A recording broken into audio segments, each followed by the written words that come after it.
Good morning, everybody. So I think the time is about 2 minutes past 11, so we'll start. Good morning. Welcome to the meeting of the Performance Management Scrutiny Committee. My name's Councillor Claire Wild, Chair of the committee. I'm obliged to inform you that this meeting is being live streamed and recorded. Members of the public will be able to hear the audio of the meeting and view the papers shown on the screen. This meeting is being held using remote technology, and should any committee member experience technical difficulties during the meeting, they should immediately contact the designated IT officer on the number they have already been supplied with.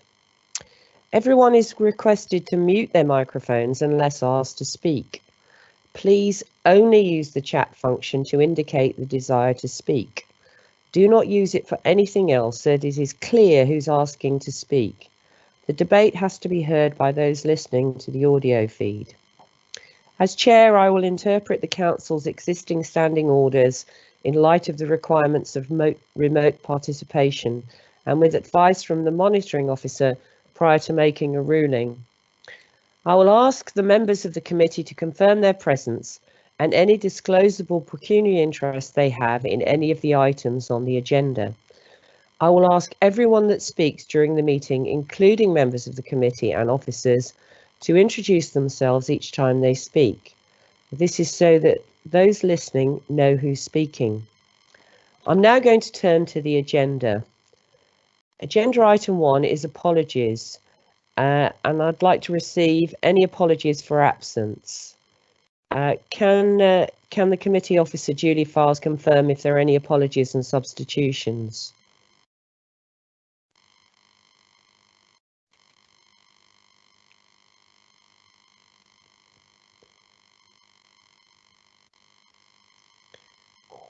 Okay, so I can confirm that apologies have been received from Councillor Leslie Winwood and there have been no substitutions.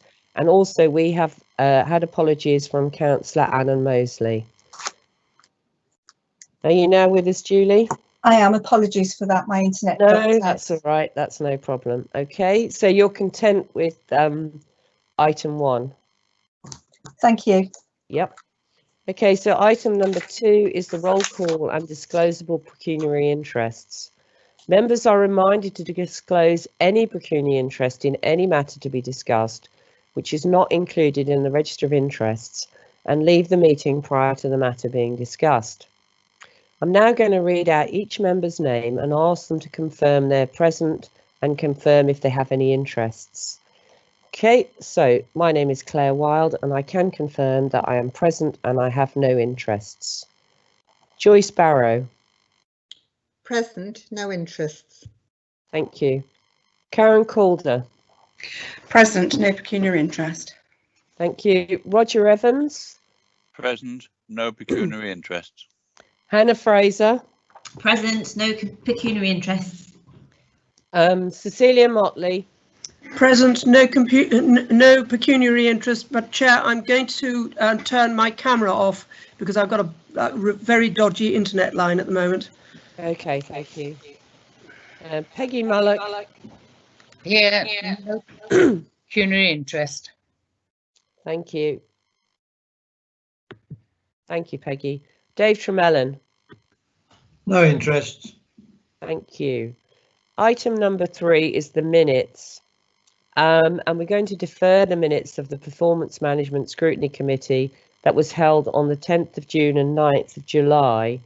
All the recordings are on the website, so anybody can get them up and listen to them. Because of the amount of meetings we've had, there's been a bit of a delay in producing them. So if anybody has an issue with that, then they should contact Claire Porter, the Monitoring Officer. Item number 5 is members' questions, and I can confirm that no members' questions have been received. Item number 6 is the update on the Special Educational Needs and Disability Local Area Inspection, otherwise known as the SEND inspection. So the officers present for this item are Karen Bradshaw, who is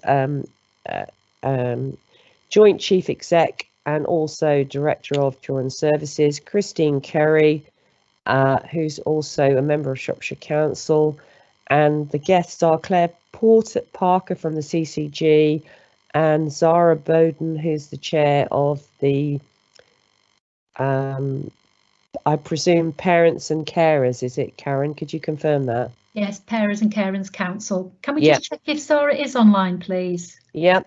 Zara, are you with us? I am indeed. Hello. Hello. Thank you. Can you? Yes, thank you.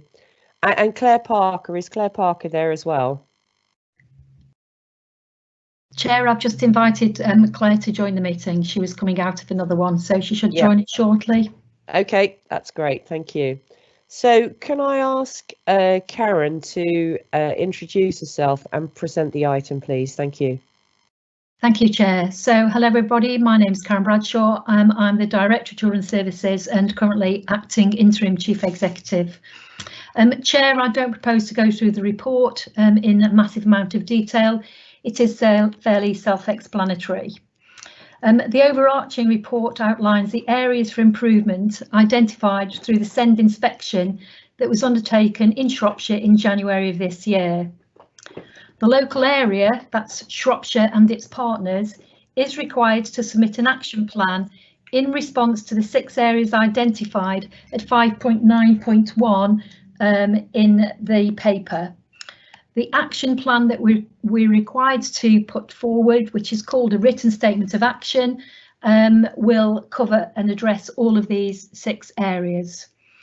We are required to provide the action plan to Ofsted and CQC by the 25th of September. That's the date that we've agreed, and we are on track to provide the action plan for their approval by that date. So work is clearly still underway to pull that action plan together, we have got some draft action plan at the moment, but we are still working on that. What I would point out, I think, is that for clarity, the inspection noted that our self-evaluation had identified the key areas that the inspection team also identified. And in many ways, that's a positive thing, because that means that we know ourselves and we know that the areas that we need to improve. So no surprises, which is an important thing. What we didn't want, or would never want really, is any big surprises. So I'm not going to go through those. I'm sure that members will want to ask questions around those. But finally, I would ask members also to note that whilst acknowledging the areas for improvement, that there are also significant areas of strength that were identified, and they are set out in section 5.2 of the report. And notably, but not exclusively, but that outcomes for children with SEND are generally good and generally better than the national average. That more children post-16 with SEND are in education, employment and training than the national average. That co-production is well developed in some areas of our work, whilst that was also identified as an area for improvement, of course, and that supported internships are having a very positive effect and impact on children. And finally, that the development of our hubs, which are special educational needs hubs attached to mainstream schools, which we've been developing over the past couple of years and has been to people scrutiny in the past, has been seen as a positive development too. So I'll just stop there and very happy to take questions. Thank you. Can I just ask if Claire Parker from the CCG is now live and joined us? I am indeed. I've arrived. Right. Okay. Thank you. Welcome. Thank you. I just want, before we start the debate, I just wanted to talk in general terms, and it seems to me, reading through the report, that there's not been really effective partnership working between the CCG and the council in many of the areas. That's disappointing. Is that something that you plan to work on and change? I don't know whether Karen would like to say that. I think we've already changed that quite significantly. I'm new into post and new into Shropshire. Well, I say new, it's about 4 months now. So the report came in quite early, and I've got experience of sending it in a number of other areas. And actually the strength that Karen and I have already started looking at how we work closely together from both a strategic and an operational perspective. I think the workshops that we've done to look at the written statement of action have already started to show and develop that strength in partnership working across all the partners. We've got a new governance structure that we're setting up that really kind of leads at that strategic level from both health and from local authority perspective. And actually the strategic approach and then the delivery at operational level will be really helpful in taking some of this work forward. There's some really good stuff to build on, and we've had some really good conversations with PAC as well. And I think it's very encouraging. I mean, I don't know whether Karen wants to say, but we've had some really good, honest conversations about where the weaknesses have been in the past, and how we take them forward, almost drawing a line underneath how it's worked before and kind of going into a new way of working. And it's definitely bearing fruit already, I would suggest. Okay, well, I'll come back to that because I think there's a lot more to say about that. I've got quite a few. Chair, sorry, Claire. Yep. Perhaps if I could just come in and add to that, and I do endorse. I think so. Hello, I think you're right. There has been perhaps inconsistent relationships in the past. All right, thanks. Excuse me a sec, Mark Barrow. Can you mute your mic, please, because we can hear your conversation. But sorry, Karen, carry on. I mean, I think your initial comment was perfectly valid. There have been inconsistent relationships, but as Claire has said, with her new role coming into post, we've seen significant changes there, and I think we'd indicate that we've already pulled together a statement of commitments that has been signed by both me in my capacity as director, through the CCG as well, and of PAC, in order to work together collaboratively to address the issues identified. So I think we are seeing a very significant step change in the relationships of all of the key stakeholders, actually. Okay, thank you, Karen. So I've got Roger Evans. Would you like to ask your question? Thank you, Chairman. Got two sets of questions, but the first set is on the report that circulated today, and that is in 5.5 and 5.6 in the report. I note that significant concerns were low in comparison with other areas, but I do note that in 5.6 it says a clear plan of how to improve gaps have been identified.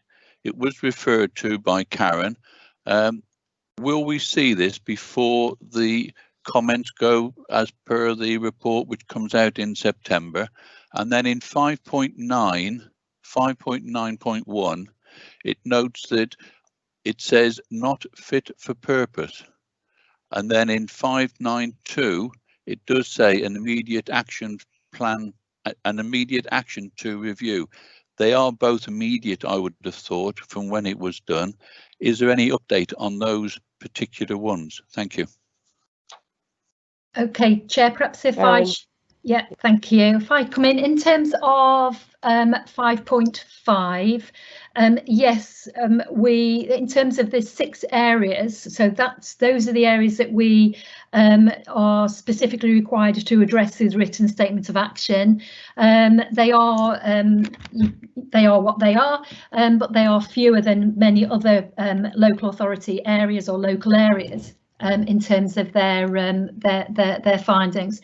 In terms of 5.6, I think what we're referencing there is that clearly we'd already got an action plan to address this piece of work. There was an established group, a 0 to 25 SEND group, that's actually chaired by Councillor Potter, and so there was already an action plan in place. So when I said earlier we were already cited, there were no surprises here, we're aware of the issues. The team also recognised that we'd identified those issues and we were starting to work on them. What they said is that that action plan was perhaps not robust enough. We hadn't got our outcome measures there in as much detail as they would like to see. So that action plan was already in place, and that was of course provided to the inspection team as part of the inspection. That has now been, obviously we're now looking to rewrite that so that we represent it in an updated form as part of that written statement of action. In terms of the written statement of action, as I did say earlier, we are working on that. It is in draft form. It will be with the Ofsted and CQC teams by the 25th of September. They do have to approve it.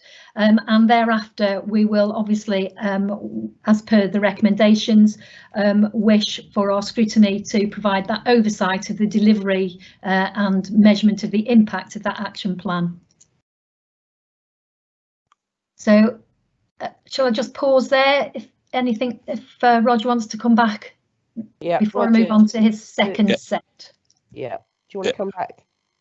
Thank you, Chairman. I note in September, I presume that that will then be submitted to the appropriate overview and scrutiny committee when they are meeting in September, and it will be picked up by them. That's a recommendation, yes, in terms of it going to people scrutiny, yes. Will that go to the next meeting, or will it have to be approved by outside organisations first? Chair, I'd suggest that it does need to be agreed by the CCG and by PAC, the representatives of those three key agencies, before it does come to scrutiny. Okay, thank you, Karen. In terms of, sorry, shall I move on, Chair? Yes, that's fine, Karen. In terms of the key findings in 5.9.1, they are direct lifts from the inspection report. I'm sorry, my dog's attacking something in the room. So they are direct lifts from the report, and they are the 6 key things that we will be addressing. So our written statement of action will address all of those things, but of course we are starting to work on some of these things already. We're not waiting to write the action plan and waiting for it to be approved. Clearly there are some immediate things that we are looking to address, including some of particularly some of the areas there that do need some immediate action. And it may be that Claire wants to come in on some of those. Yes, I was going to say, so for instance, things like speech and language therapy. I mean, COVID has been our friend in this, in that the providers of SALT services have been able to go through their backlog and reduce that quite considerably, and look at the processes and the way that they manage speech and language therapy services going forward. And actually the providers are involved in the work group for discussing the written statement of action and how that develops, so that's incredibly helpful. We need them to be involved right at the outset to make sure that we're addressing all the needs through the SEND process. Okay, Chairman, can I come in? Right, this is Roger Evans again. In the June performance scrutiny, there was some SEND data presented there, when it said that on page 2 of that, it refers to the impact of COVID-19 and the number of requests for an EHC needs assessment. The SEN team had seen an increase in requests from schools based on the same period last year. It's gone up to 31. Has that continued since that date, please? Chair, I don't have that information to hand. I'll need to provide that outside the meeting if that's possill. Okay, thank you, Karen. Roger, have you got anything else? Because I've got quite a list of speakers here. 5.9.2.1. It's there. It says, if I've copied it correctly onto this piece of paper that I'm looking at, areas for improvement include actions by both local authority and health. Again, words used in the LA section include an immediate action to review. Has it been? What is that action? Thank you. Karen or Claire? Perhaps I'll pick that one up, and then I might go to Chris Kerry on this one. So that relates specifically to the rates of exclusions, school exclusions for children and young people. Now we know that that's a particular issue for Shropshire. We are an outlier that has been to scrutiny in the past.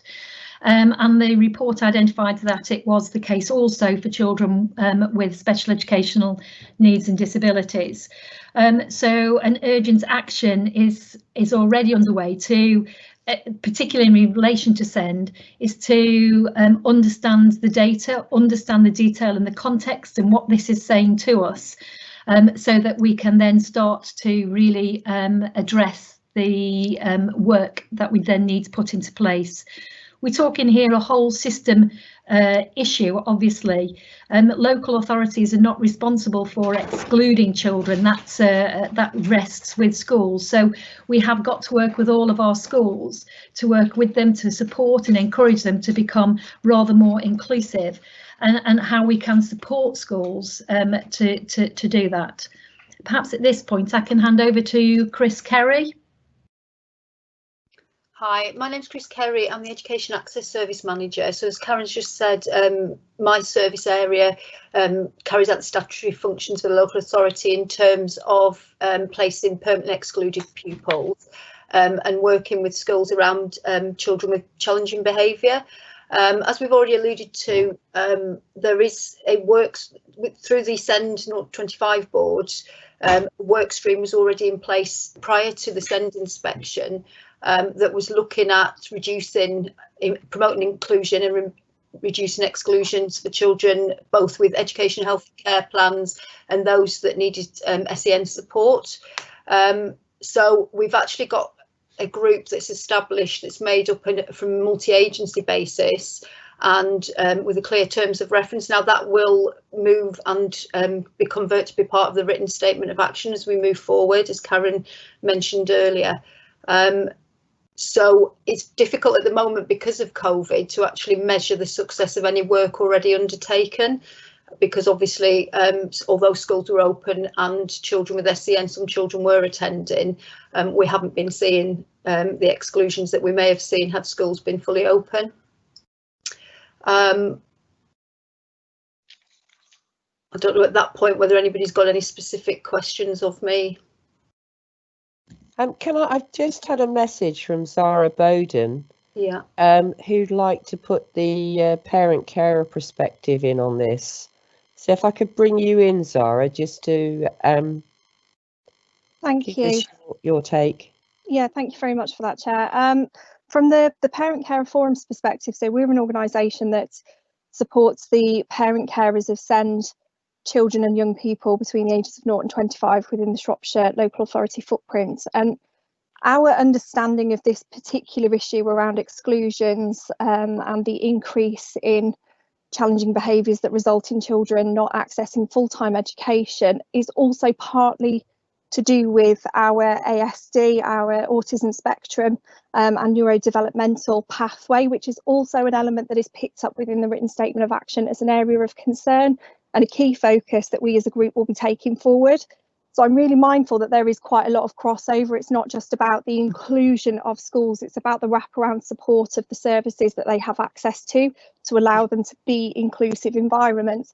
It's very easy to say that we've been following this and tracking this for a long time, because we have, but it crosses over into an awful lot of other areas of work. And touching on the previous points made around the relationships between health and the local authority, that is improving quite dramatically, quite quickly. And we are really positive about that. I'm really pleased to see that change, but that change has come about because of a more positive attitude from the representatives that we're working with, different representatives, and we're seeing, you know, some of the doors that we've been knocking on are being opened, but a lot of this is joint efforts. It's not just the local authority's responsibility to support schools to be inclusive. Some of those services need to be adequately supported by the health partners as well to meet the needs of schools to resolve this exclusions issue moving forward. Okay, thank you. And yeah, one of the points I was going to make is that reading through the report, the majority of the improvements needed in this area actually come from the CCG. So, Roger, have you finished now? Because I have got quite a queue of people. Yes, thank you, Chairman. Yep. Okay, thank you. So the next person I've got is Hannah. Thank you, Chair. Yeah, I'll try and keep it brief. It seems as though positive steps are being taken, and I'm glad to hear that Sarah also feels that things are changing for the better, because, you know, we've been hearing for some time now that there are issues around this. And it seems that quite a lot of the issues were around joint working and joint delivery, and the strategic board should be something that can help with that. So could you give us a little bit more information about how that board will function, who ultimately will be responsible? Will the separate organisation still be responsible, or will it be the board? And also, does that who chairs that board, who essentially runs that and keeps everybody on task? I'd also like to ask Sarah if she feels that the report pretty much discusses everything that her organisation feels is a problem, or is there anything missing in that report that the board should also be considering? And I'd be quite interested to know to what extent the issues here overlap with CAM services, if there's, you know, is there an overlap there also, or is this something that, you know, this team, the SEND team alone, can deliver some real improvements? Thank you. Okay, Karen, do you want to take it first and then Claire? Yeah, so if I take the governance issue, and I think again it's a very valid question, and one of the key responses through the written statement of action, in fact actually the first one, will be about reviewing the whole governance arrangements. We have had a 0 to 25 board, but we feel that we probably need to both review that, both in terms of its membership, but also to put in place a much smaller, much more strategic group having oversight of that. And these things are still being worked through. They're not be finalised at this point in time. So I'm just sort of explaining it as our thinking develops, but also how it ties in much more strongly and routinely into the scrutiny and oversight functions of both the local authority and the CCG, and ultimately its link through to the Health and Wellbeing Board, which is really that body that should have that detailed oversight. And we will be having a dialogue with the chair of the Health and Wellbeing Board, I think either next week or the week after, in order to just explore how that relationship might work. So that governance arrangement absolutely is going to be part of the written statement of action. It's still being developed, but that will be fleshed out over time. I think the other thing, and I know you're going to turn to Zara next, but the other thing that PAC particularly referenced as part of this governance arrangement is the voice of parent and carers.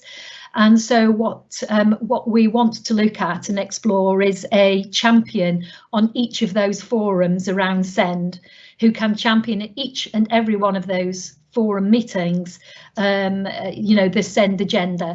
And you'll note the recommendation in this report today to, as this moves over to the people scrutiny, for a champion from that scrutiny panel to do that sort of focused attention piece. Okay, Sarah, would you like to come in and answer Hannah's question? Absolutely. I think the report isn't unexpected. There's nothing in there that we wouldn't have wanted to see being addressed at all. I think the balance between the conversation around the needs around the neurodevelopmental and the autism spectrum disorder pathway, and the balance between the speech and language therapy services alongside the more strategic conversations that are picked up within the action points are valid. I would say that there are a few areas that we feel it probably could have gone a little bit further and could have been a little bit more critical, but we also feel that there are some areas where it potentially reflected more poorly than we would have expected that representation to have been made.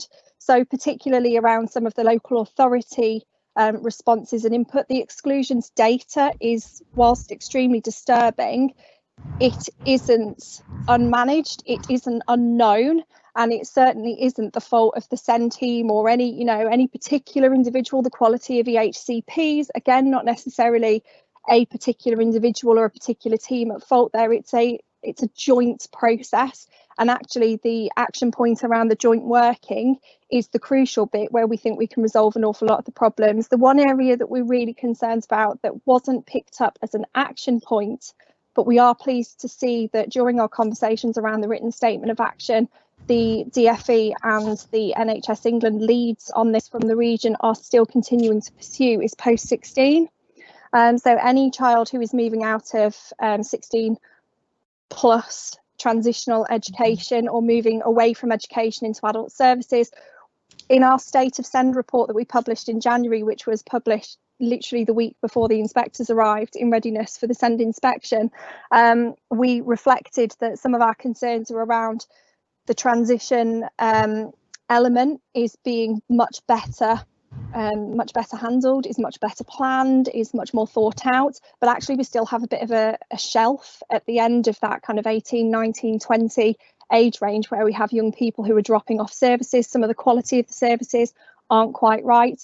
But what we're really pleased to see is that although these aren't action points within the written statement of action, because a lot of the issues are strategic issues that have resulted in some of those concerns around post-16, we're addressing those through the written statement of action. So we have every confidence that we're continuing to pick up these other outliers anyway. And as I say, post-16, while it's not on the written statement of action as an action point, it is being clearly discussed in all of our conversations with the regional leads on this, because it is an area that is still hotly concerned. So we're pleased at the moment that it reflects what our parents said. We feel that when our parents were asked to present information, everything that is captured within the report accurately reflects what they said. It accurately reflects what we said. And I think the move to the governance structure, as Karen's already outlined for you, is a really positive step. The best case scenario would be that we as the forum would have representation directly with myself or my participation lead for the forum physically in attendance as our own representatives of our community. But we appreciate that that isn't necessarily always going to be a solution that we can agree on. So having a SEND champion is a solution that we are more than happy with at this moment in time, but we will continue to pursue to represent our own community for ourselves. Yeah, I would, that was my next point I was actually going to make, was that it sounds to me as though a lot of cutting out of the loop could be done by having yourselves on that strategic board, if a way could be found to deal with any sort of data confidentiality and all those sorts of things. We certainly sit on the strategic board already, and the governance structure itself, apart from scrutiny and the health and wellbeing board, we sit at all of those levels anyway from a strategic and an operational engagement perspective. Great. Okay, thank you. Can I just remind everybody that you have to go through the chair so that people who are listening understand who's talking. Okay. So Hannah, have you got anything else you want to ask? No, thank you. That was great. Thank you. Okay. Oh, there was just one comment about the where does CAMS fit into all of this? Yeah. Okay. Karen, would you just like to pick that up? Or Claire, actually, but of course CAMS is all part of the mental health issues and the autism and sorry, I've lost my train of thoughts now. But yes, it's all part of it and will be included in this, in the action plan. Claire, I don't know if you want to add to that through the chair. Yes, thank you, Chair. If I can just respond just on a couple of points, actually. I think I absolutely agree with Zara on the point around the exclusion issue is not just around schools. It's around how we support, have the behavioural support services through the neurodevelopment pathway to help manage those individuals within schools, so that children are included and not excluded. And that's a piece of work that we need to develop through the written statement of action. The point of having the strategic board, a governance perspective, from my personal perspective, is I take the accountability as the Commissioner for Health Services. I am accountable for whatever it is, but in this case, SEND, and it enables us to discuss the knotty problems. So where are the blocks, where are the barriers, how do we identify the risks, and how do we then take them and escalate them within our own organisations where they're specific. So it's holding that accountability. I think it's also about being supportive at a strategic level. And Karen and I have already we've already talked about some of those difficult conversations. So I think that's, for me, that's key about that strategic board. And then the final point, Chair, about the CAMS services is they need work, they need development. And we have to bear in mind, CAMS isn't just health. We literally manage tier 3. So it's around how do we get that joint CAMS transformation that works so effectively and is delivered so well by the provider, including the neurodevelopment pathway, how that links in around mental health, so that we support all our children and young people through mental health, not just SEND. And I'd be the first to recognise that needs work and development. And I'm particularly keen to look at the behavioural support services to manage CAMS at that kind of that tier 1, tier 2 level, and then have the tier 3+. We don't want children in tier 4 beds, specialised commissioning beds. It's not good for them. And where I'd worked before, we'd got such a good level at 1 to 3+. We actually had a point where we had no children at all in tier 4 beds in our area. So if we can replicate that in Shropshire, that would be great. But that does need work. Okay, thank you. Yeah, and thank you for highlighting that, Hannah, because I think, you know, the exclusions is a lot about CAMS, a lot about ADHD, a lot about ABD and the pathways, and that's something that hopefully we can pick up later on in our recommendations. Karen Calder. Thank you, Chair. Karen Calder speaking. I think, you know, Karen touched upon it when she first spoke at the beginning of this item, when she said there's no surprises, or we don't want any surprises here, and there are no surprises in this report. This was being picked up 45 years ago in the Health and Wellbeing Board, and yet it still was not dealt with. The gaps were still there, and everything was falling through those gaps, and so it's been picked up now at this final stage of this inspection. And I think it's a great shame that it had to come to that. I'm pleased also to hear that Karen is taking this up with the Health and Wellbeing Board to ensure that the Health and Wellbeing Board has the oversight of this, and that it will ensure that nothing like this happens again. It does feel at the Health and Wellbeing Board, this was almost, I don't mean to be disrespectful, but there was almost sort of like a lip service to the issue. Everybody sat around the table, all the partners sat around the table, including the CCG, sat around the table nodding, but then nothing really seemed to happen. So I'm really pleased, Karen, that you're going back to the Health and Wellbeing Board and you're going to put in place something that is more robust. I'd like to see what that is when that eventually comes about. There's been lots of talk as well about actions and plans taking place, but I've seen no real sort of meat on the bones. I've heard lots lots being said that it's terribly difficult and it's very complicated and it crosses over various areas. I think as a scrutiny committee, I think we need to see a little bit more of what those actions are and are likely to be.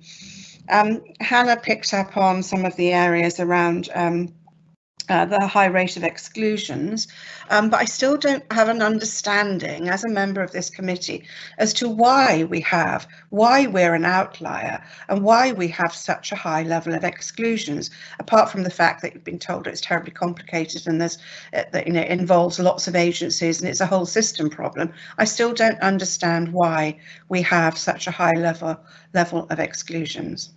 Thank you. Okay. Thank you very much. Do you want to answer that question? Claire and Karen, who wants to go first? Perhaps I'll go first, Chair, and bring Chris Kerry back in. I think, well, in terms of the engagement of the Health and Wellbeing Board representatives, hopefully we'll address that through this the governance mechanisms that we're wanting to put into place. But absolutely, we need that whole system who are represented on that board to really get behind this and really work together. And as Claire has already said, to you know, address the blockages, address the barriers, and really drive those improvements that we know we've been wanting to see put in place for a while. In terms of the actions and the action plans, I think we've already committed that will go to, from a local authority perspective, to the people scrutiny for further detailed work on that. And in terms of the high rate of exclusions, it feels a bit like an essay question. It is complicated and it is whole system, and I think it would be quite difficult actually to identify a single cause. And we've sort of talked around that a little bit this morning. It most certainly is about the mental health of children. It is about the behaviours that children demonstrate. It is about how the whole system can work with those children, with those families. So parenting skills, for example, about putting boundaries in place.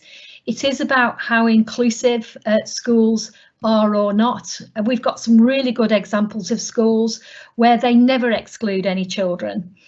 So in some schools we've absolutely got it right, and in some schools they struggle to know how or indeed want to deal with some of these children on occasion. So it is really complicated, Karen. If we could give you a simple or a single answer, then we would. But I think there's a multiple of causes, and I don't know whether Chris Kerry wants to come in there.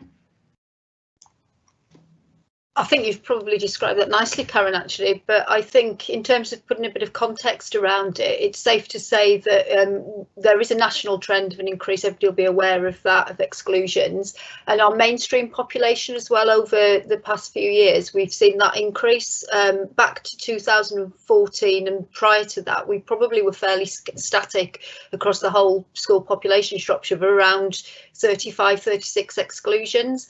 And it started to creep upwards in 2016-17 and then really increased in 17-18 and 18-19. And what we saw was it was in secondaries particularly. Exclusions in primary schools remain fairly level, but we were seeing certainly in Key Stage 4.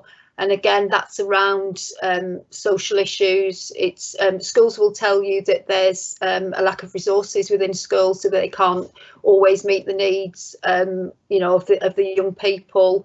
And I think also alongside that is some of the contextual safeguarding issues that we see, you know, around criminal exploitation that we're aware of across the country, nationally and in Shropshire. So it would be very difficult. We could probably theorise today and take up the whole of the meeting on it, but it's within the context. What's worth mentioning in terms of the data, because the SEND inspection report talked about children on SEN support, we're actually, even though it is you know, we acknowledge it's far too high. We would want the rates to be much lower across the piece. We're actually, in terms of SEN support on fixed term exclusions, lower than national. So I think that, yes, it is too high anyway. We would want to see a reduction across all children's exclusions. We are still coming under that. So, yeah, I think it's, as I say, in line with a national picture, and I think it's worth bearing that in mind when we think about the context. Okay, thank you. Karen, do you want to come back? Karen Calder. You're on mute still, Karen. Sorry, my dogs were barking and so I put myself on mute. Apologies for that. Just one point that I forgot to raise in my first question was Zara's incredibly useful and experienced voice, and I think there is a way around the governance issues for the Health and Wellbeing Board and also for scrutiny, is to simply invite Zara as a witness to attend either of those meetings as and when this is an issue on the agenda. I think her voice is absolutely invaluable and it needs to be heard. On the second point that I want to make is around, I really want to put you on the spot here about the gaps and the lack of specific support from CAMS that's stopping this going forward. I really need to understand that as the health scrutiny chair. If we're to have this to come to health scrutiny, I want to understand in detail what those gaps are, what can be better, what is the provider not providing.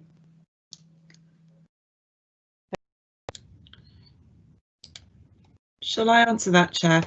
I'd be happy if anybody did. Yeah.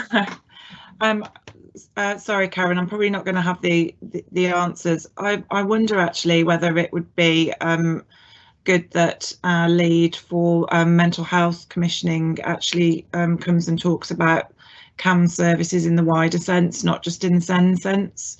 I probably haven't been in and close enough to the detail and in the CCG long enough to be able to give you an answer with all the, with all the detail that you would want. I think there are some issues in the provision and the type of provision that we have, and that needs looking at, and that includes that we've not been able to advance in Shropshire on the neurodevelopmental pathway, and that again, that's been scuppered again by COVID. So that work is being picked up again and being developed, and I've asked that particularly around the links in with CAMS and the provider, that it looks at the work that PAC have done around some of the co-production work around the neurodevelopmental pathway. But I would make a recommendation that if you want more information about CAMS, that you get the team to come and talk to scrutiny a little more about what the service is doing, where the gaps are, and what they're looking at doing about it. Thank you. Okay, thank you. And I think, I know Sarah wants to come back, but as Karen said, this is a topic all on its own. And actually, I feel that this should go to to Karen's Health Scrutiny Committee.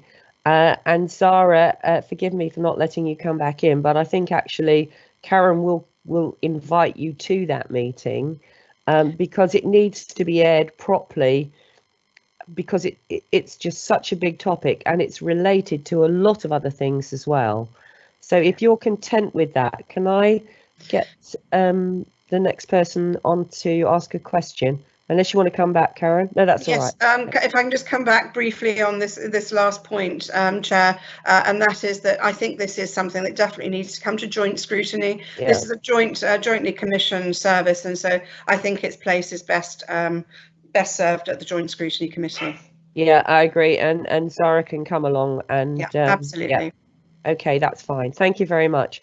So the next person I've got is Joyce Barrow. Thank you.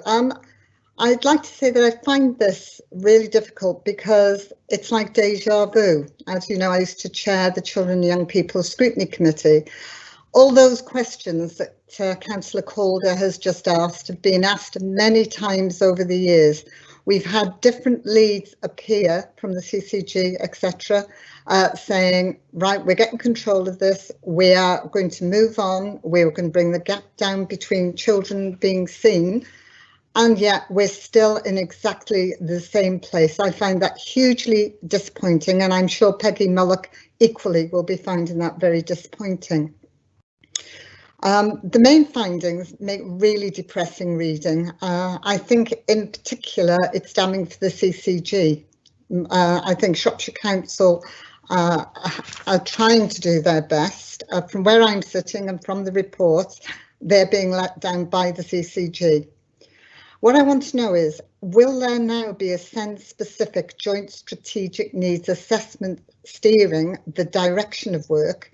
And will there be a robust action plan and measurable success criteria? And who will this be fed into, this information, if it is going to happen? Thank you. Okay, thank you, Joyce. So I think Karen Bradshaw and Claire Parker should both answer the question. I don't know who wants to go first. Claire, do you want to go first? Yeah, shall I go first? I'm absolutely happy to take it on the chin that the CCG has not stepped up to the plate on this one. Absolutely, but I can only do what I can do from coming in. I have got a huge commitment and background in working in children and young people's services, and we turned around in my previous CCG, we turned around SEND in a really challenging area, and I'm determined to do the same in Shropshire. Karen and I have had some really good, as I said, really good discussions. I can't help that other people have kind of moved away and on, but what I can do is give a commitment, and that's why I signed up to the statement of intent to start and develop those relationships and make sure that we put our money where our mouth is actually, and start and deliver on some of the actions in the report. One of the things that I have agreed with Karen is that we'll try not to look back too much now. We'll move forward, not dismissing what's happened in the past, but actually using it as a platform for how to do things better and learn how not to do things.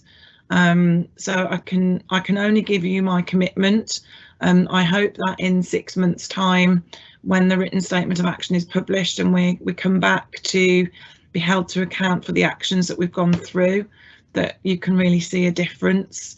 But I can't do any more than that at this stage, but give my sort of personal commitment and the commitment of the CCG.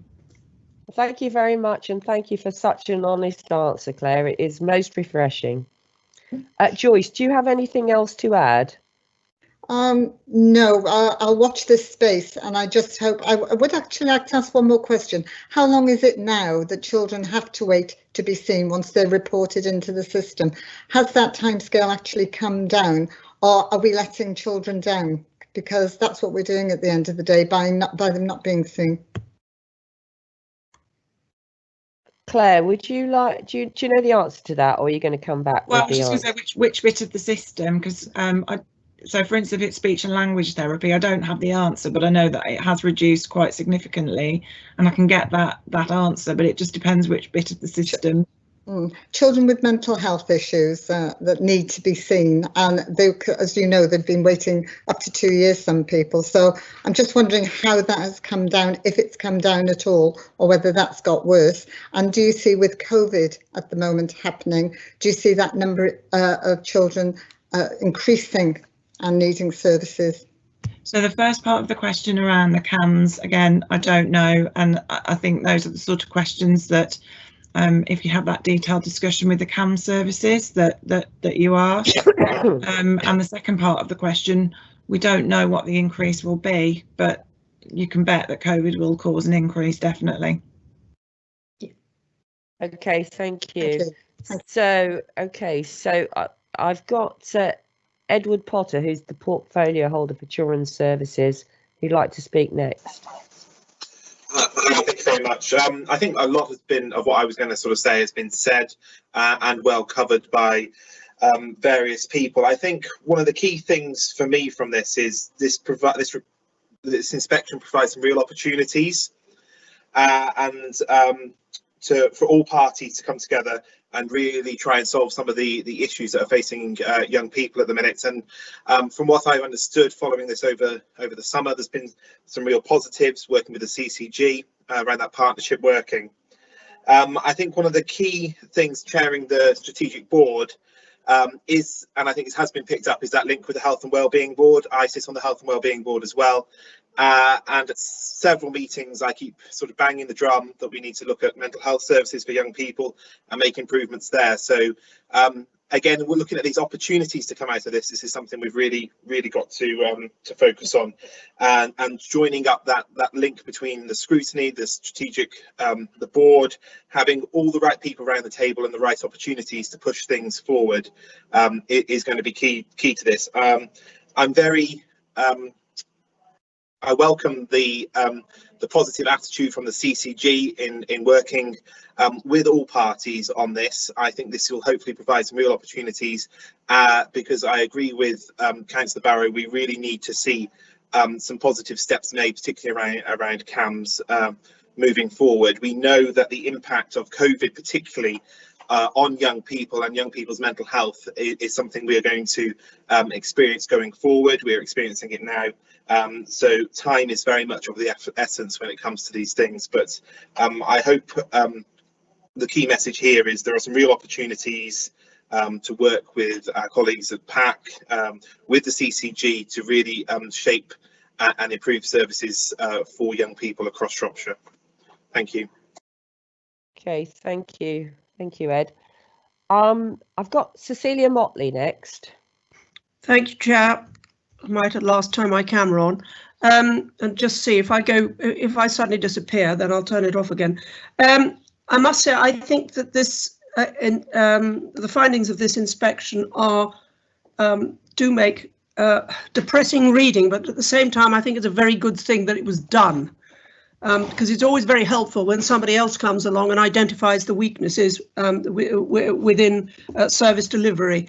It does seem to me, looking at this completely from the outside, that it's quite one of the difficulties about all this is the fact that there are so many different players in this whole area of not just SEND, but children's mental health, children's well-being, and services provided for children.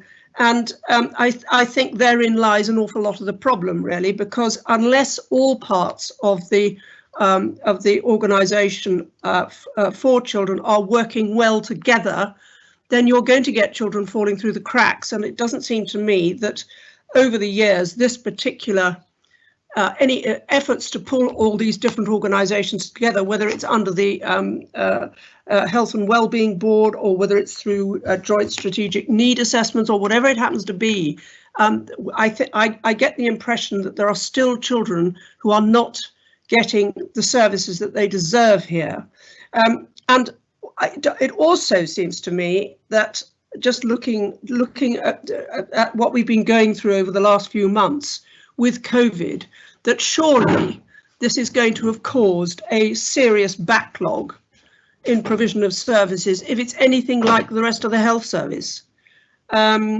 I'm thinking particularly of the CCG side of life, perhaps.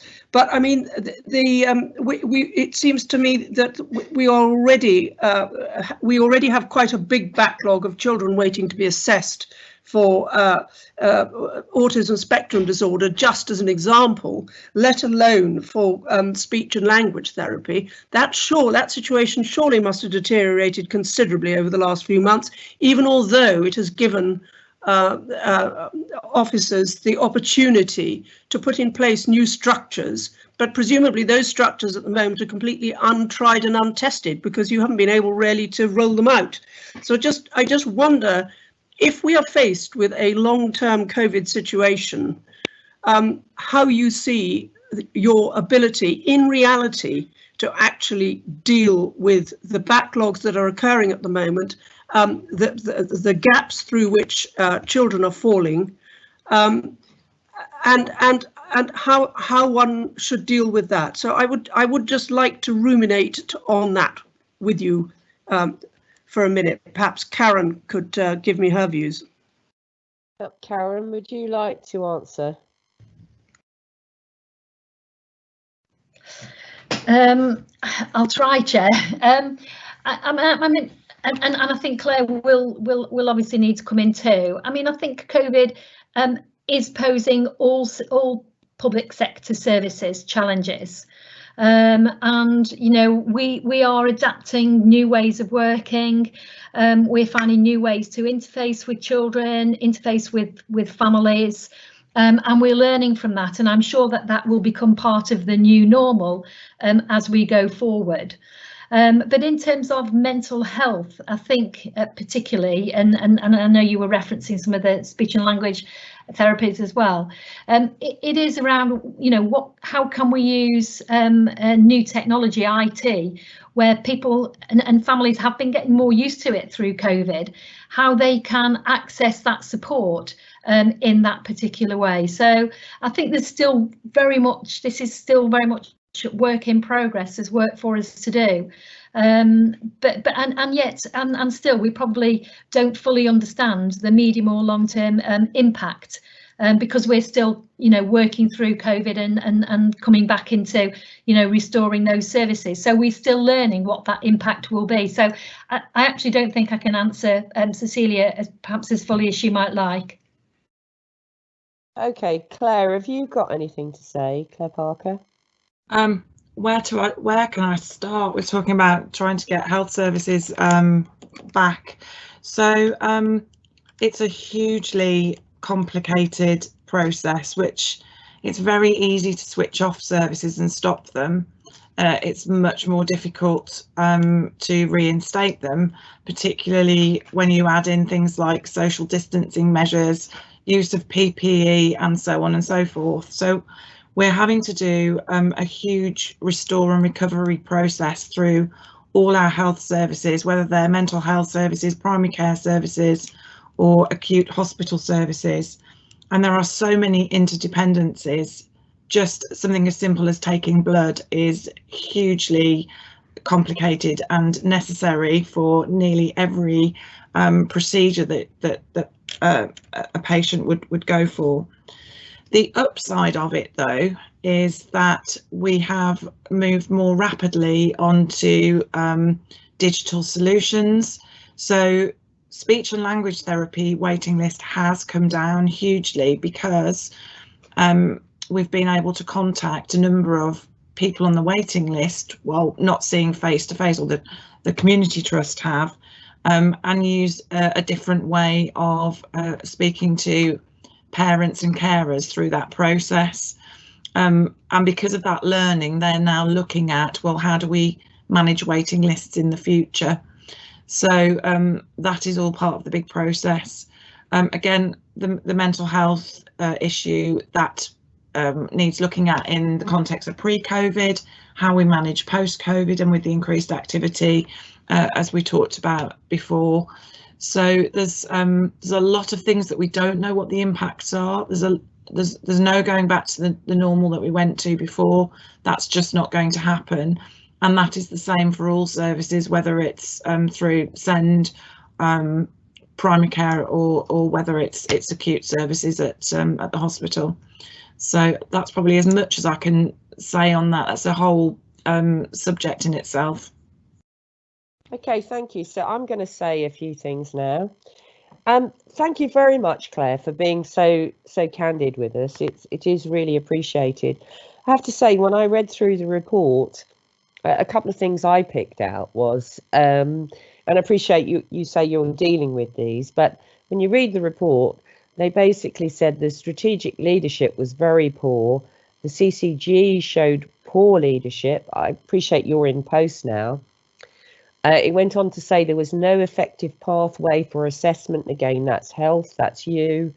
We've touched on the speech and language. They talked about there was no measurable success criteria. I mean, I'm sure you've read the report, but there's clearly a lot to do. And I think it's really, really important now that you actually grab a hold of this and actually work together and try and improve things for the young people. I mean, CAMS has been, like people have said, has been a problem for a long time. I was horrified that when our care leavers leave care, they're meant to have a health passport. so that they know what injections they've had, you know, whether they've had things like tetanus in case of an accident. There's only actually 7 of those, you know, which is really appalling. So I'm pleased that you've got an action plan, but we've really got to deliver on this, I think, because it's so important. You know, our young people deserve better, really, and I think we have to address these issues. I know Karen Calder's asked me if we can hear back from Zara, but I wanted to say my bit first so that Zara could actually hear what I was thinking. And I'm conscious of the fact that Zara will hopefully be part of Karen Calder's joint health scrutiny committee debate. So if we could just hear briefly from Zara, and then I think we should wrap this up and get some recommendations. Zara, are you there? Indeed, I am. Thank you very much, Chair.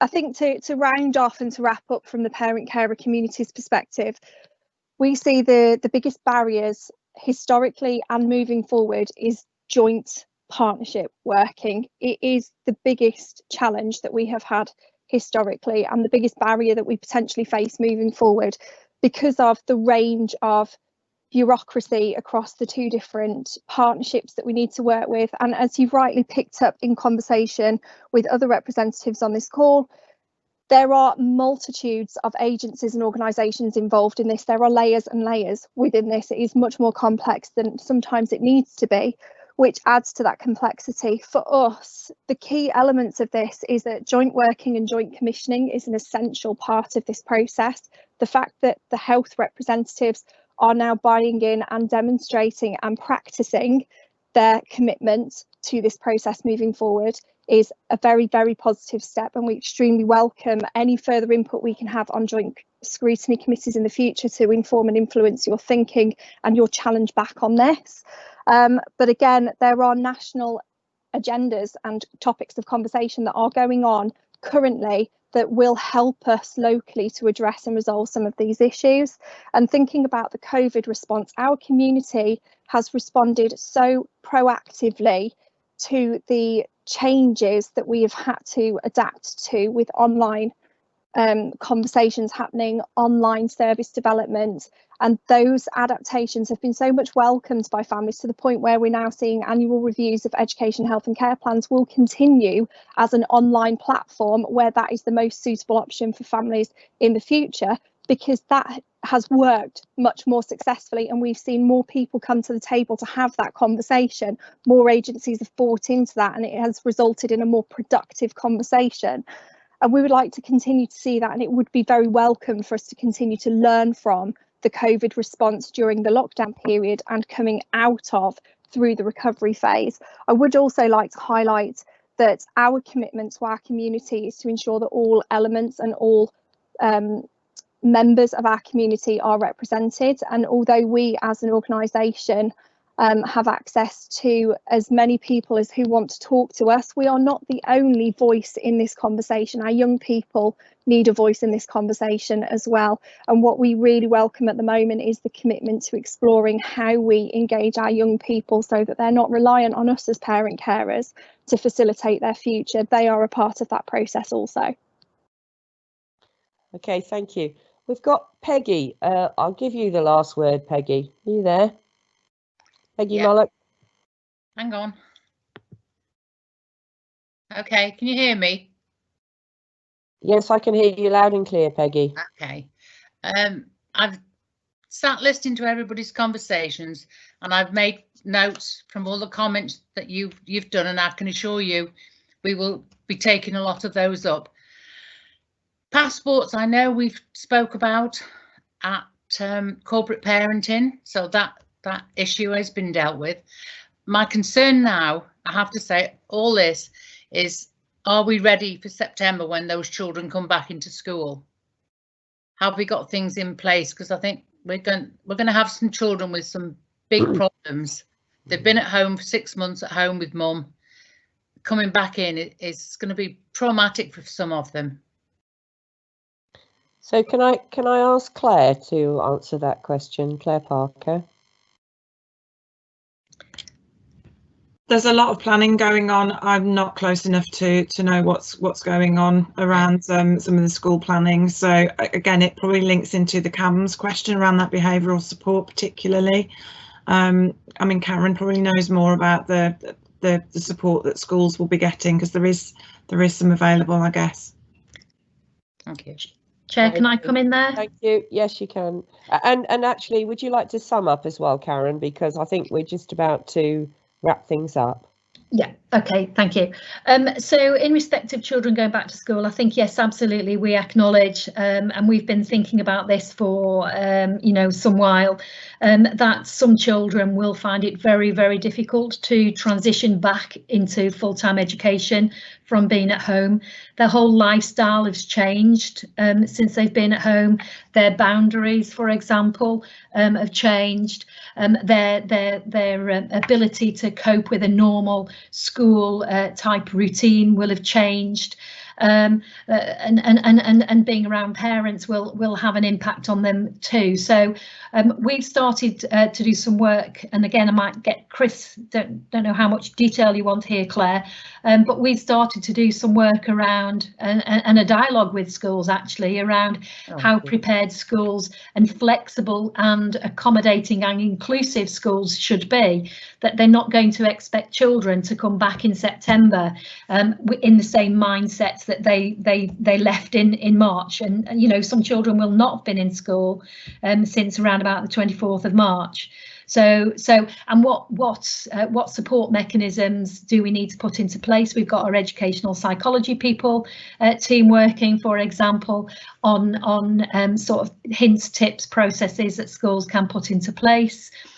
So, you know, are schools ready? Well, you know, we're helping them, and they are gearing up as best they can. But absolutely, you know, we know that there will be some issues.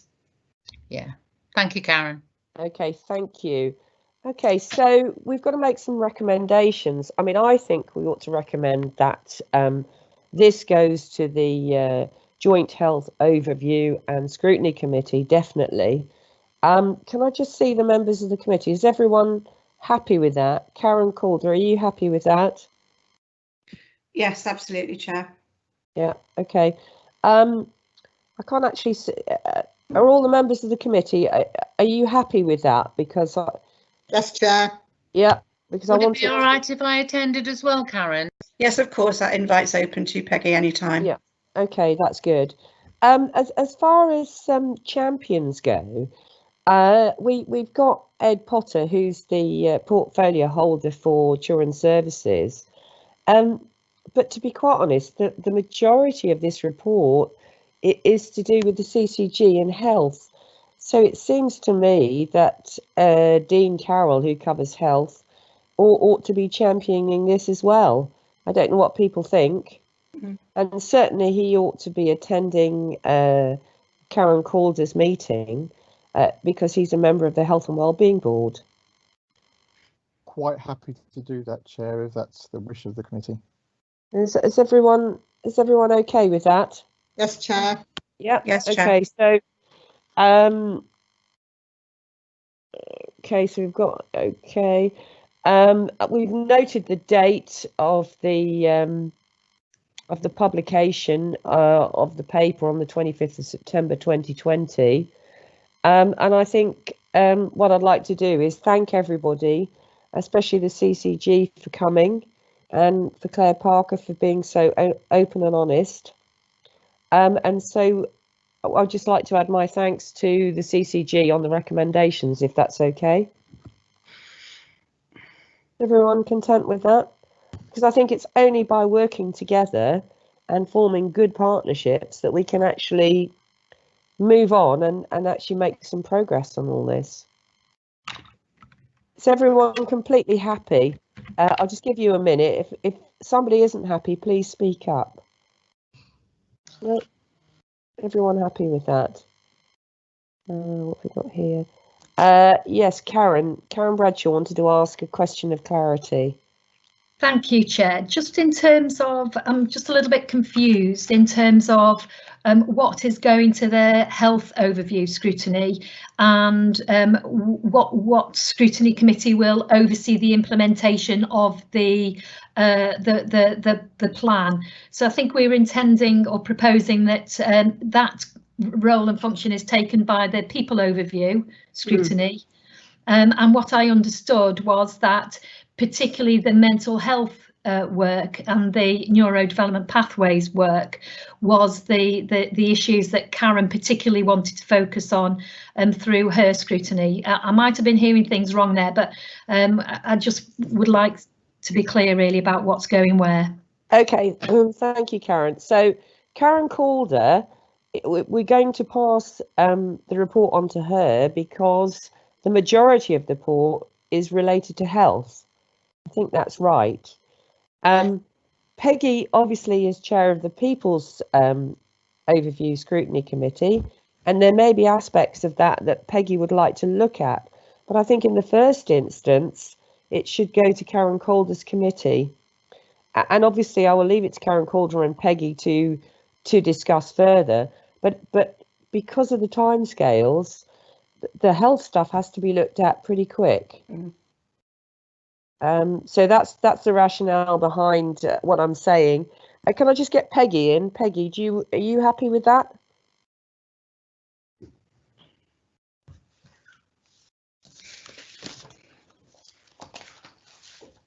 Peggy Mullock, can you switch on? Sorry, yes, Karen and I have talked about this before, haven't we, Karen?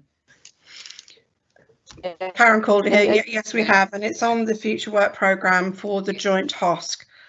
We've got our first joint HOSC meeting next week, and we'll be looking to get this onto the agenda in September at some point. Okay, thank you. Now, Claire Park has asked if she can respond. Would you like to respond, Claire? Yeah, I suppose it's just from my perspective. Whilst I recognise there are a lot of health elements that the CCG needs to pick up, I just want to make sure that we do go forward in the partnership way, and it isn't just a focus on health, because the health elements do fit into the wider partnership.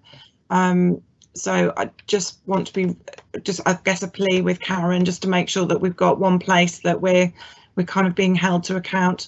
I get from HOSC perspective that you'll need to hold us to account around the specific health elements, not just on SEND, but on things like mental health and so on and so forth as well. I absolutely understand that, but for the SEND elements, I just want to make sure that that is done in a partnership approach, because I think we've got to take that step forward together rather than just saying, oh, these are all health issues, would just be my plea, really. Yeah, and I think what's come out of today's meeting, I think, is that there is a partnership in place now that you've joined, and things are going to move forward quite quickly. And I know from experience, Karen Calder and Peggy Mullock work well together, and they will work together and share different aspects of whatever needs looking at. So I'm quite comfortable about that. And I think from our perspective, it's much easier because we're a little bit lower down the food chain. It's easier for us to actually work together than probably you at a higher level. So I do promise you that we will work together. I've got Daniel Webb. Daniel, did you want to speak? Hello there. Yes, Daniel Webb here, Overview and Scrutiny Officer here at Shropshire Council. There seems to be a few recommendations flying around at the moment, and we're kind of I'm not sure that we've actually clarified A, what they are, and B, that we've got the members' involvement with this. I think we've kind of assumed that silence is consent here. So I do think it's probably best that A, that we clarify what recommendations the committee is making, and B, that we put them to a vote, so make sure that we're absolutely sure that we agree with those recommendations. If that's okay with you, it should only take 5 minutes or so. Yep, no, that's fine. So the first recommendation is that we thank the CCG for attending. Yep. And that we note the report. The second is that the Health Overview and Scrutiny Committee look at the health aspects as a matter of urgency. Can I just come in there, Claire? Yep. It is the joint health Joint overview health. and scrutiny, Yep. not the Shropshire health. No, overview no, and it's scrutiny. joint with Telford, which is fine because that's Yeah. you know, that falls in line with the Health and Wellbeing Board as well. Yep. Okay.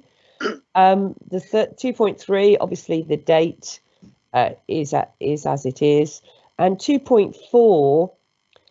I mean, personally, I think that the champions ought to be Edward Potter, who's the portfolio holder for education, and Dean Carroll, who's the portfolio holder for health. And in that respect, it does cover the points that Claire Parker made, in that actually we're taking a joint approach really about education and health. So what I'm going to do is then I'm going to call everyone's name out and see if they're happy. Joyce, are you happy with that? Joyce Barrow. Yes, I am. Thank you, Claire. Yep. Okay. Karen Calder, are you happy with that? Yes, I am, Chair, but just wanted to point out that whilst we have a joint health overview and scrutiny committee, we do not have a joint health and wellbeing board. So those are separate organisations within each of the two authorities. Yeah. Okay. Yeah, I understand that. So Roger Evans. Roger, are you there? Hello, Roger. Yep, sorry, I was on mute. Agree with it, but I am concerned that the People Overview Scrutiny Committee are looking at schools as well. Where is that going to be picked up? Later or not? I'm not sure. Okay, so that will be picked up by Peggy later on, Roger. Okay, yep, as long as that is included in it as well, because that is a part which is Shropshire and maybe not joint with Telford, isn't it? Yeah. Yeah. Okay. So can you add that, Daniel?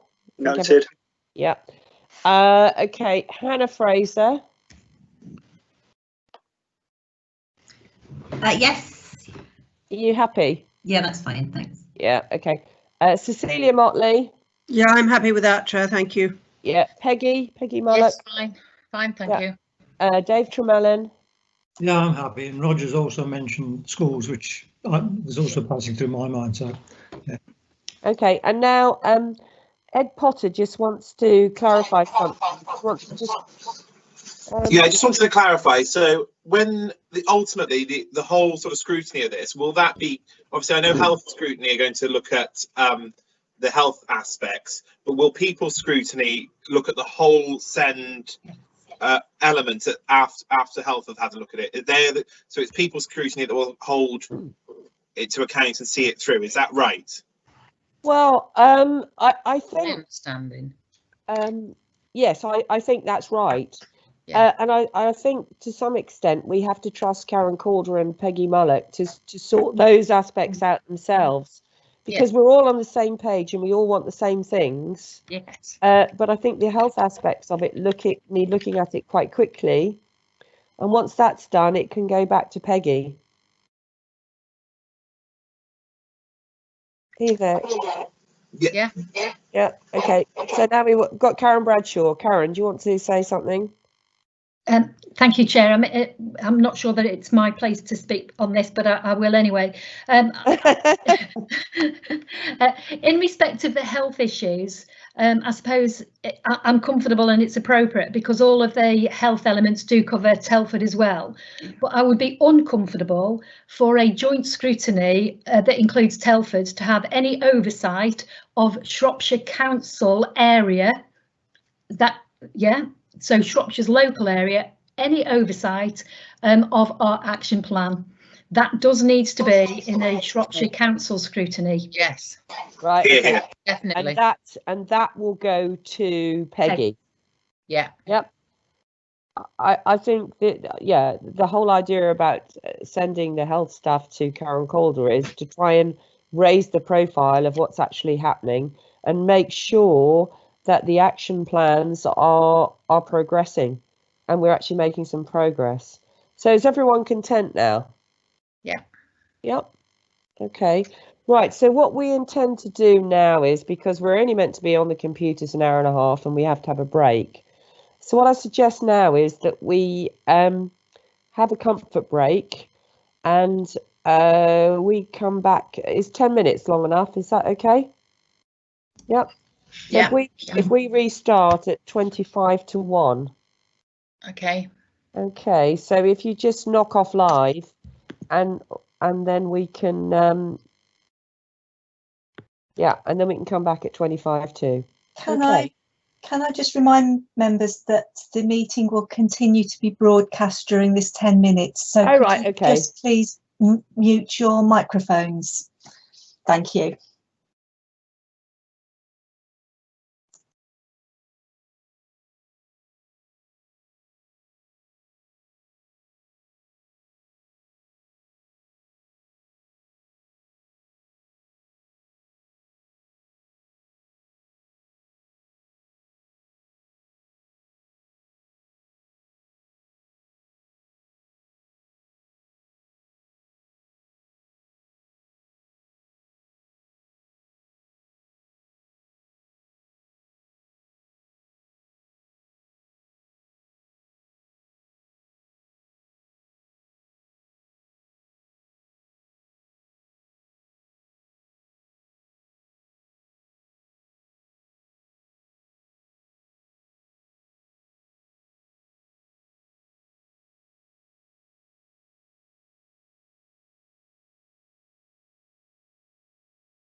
Okay, are we all ready to start again?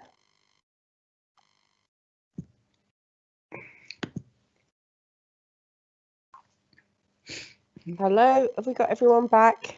Yep.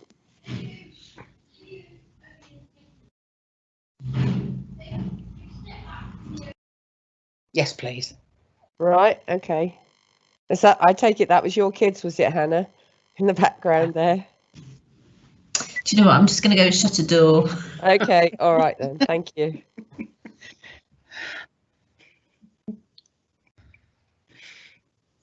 Okay, so we're just going to wait for Hannah to sort the children out, and we'll get Adrian Cooper to present the report on climate change.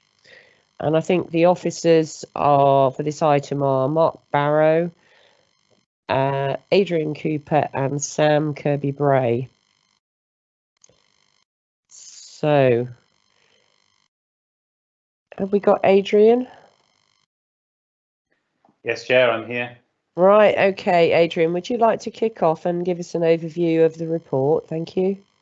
Thank you, Chair. So I'm Adrian Cooper. I'm the leader of the Climate Task Force for Shropshire Council, which was established back in November of last year. And I have a small team working with me, 3 officers working as part of that task force. And the report before you today basically sets out a bit of an overview of how we arrived at the current position, the sorts of work which the task force has been engaged with, and in particular some of the initiatives and projects which we're currently developing, taking forward, and some of the things that we are moving on to look at in future. Important to recognise that climate change is a really big challenge, and that it's going to take some time because it's very complex in part to make tangible progress. But I'm pleased to say we are doing that, and there are some positive outcomes to report to you. The other thing to note is that there's a bit of a timeline here. So Shropshire Council declared a climate emergency earlier last year, just over a year ago, and a number of structures were then put in place to help carry that forward. And I'll explain those in a little bit more detail as we go through. So up until this point, the task force has been focused on effectively trying to normalise climate change as a consideration and to track the council's carbon performance. And a major milestone, I think, in that regard was the approval by council in December last year. I'm sure you will remember, members, that there was a report setting out a framework for how we might develop a strategy to take the council forward in respect of its own carbon performance. And that was important because it established the objective that Shropshire Council corporately has got a stated objective of reaching net zero carbon performance by 2030. And that is a really important step forward. The key thing now is to actually produce that strategy and to set out in some more detail the actions which the council will need to undertake in order to arrive at that performance by 2030. Not to be underestimated, both in terms of the amount of work that is and some of the costs involved in doing that. But here again, very important principle that this is an issue, a challenge which will affect all council services without exception. And the cost of not doing, not taking action, not dealing with climate change as an important challenge far outweigh the costs of actually doing something proactive as early as possible. So there are some real benefits to taking a proactive approach, which is what we are seeking to do. We have set about looking in more detail at the council's performance. We do have a good idea now about Shropshire Council's direct emissions. So these are the things that we know we can track in terms of the amount of energy which is being used in our buildings, for example, electricity and heating, and the energy which is being used in terms of transport, for example. There are also carbon implications from things like how we manage our waste and the services that we buy.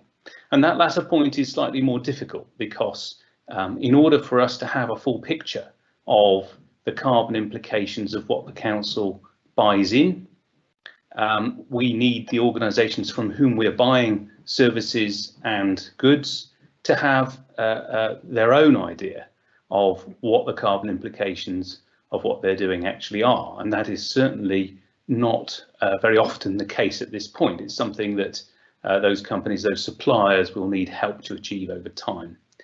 Those are the indirect emissions. So we have a good picture of our direct emissions, a less well-developed idea at this point of our indirect emissions, but we are building that picture the whole time.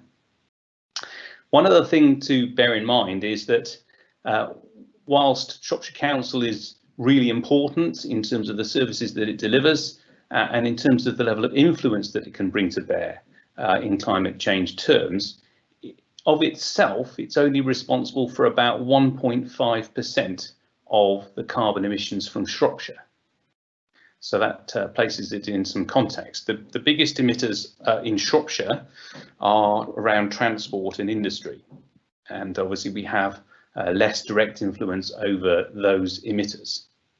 But we can and should, and indeed are, acting in a way which provides a degree of community leadership, and the intention is to lead by example, so to demonstrate to others how to go about improving your performance and show them what we are doing in that regard. So I've listed in the report some more detail around these things, and in particular things like the sorts of projects that we're engaged with. We've tended to address this to try and break it down into a more manageable form. We have come up with a number of sort of areas of focus, and in particular the things that are listed under 6.4 of the report. So it's around energy efficiency, both for buildings and transport, the extent to which we can continue to increase the amount of renewable energy which is generated from our land holdings or on our buildings, just like with the Shire Hall and its solar array. Those sorts of opportunities exist elsewhere on the council's estate. I mentioned resource efficiency and waste.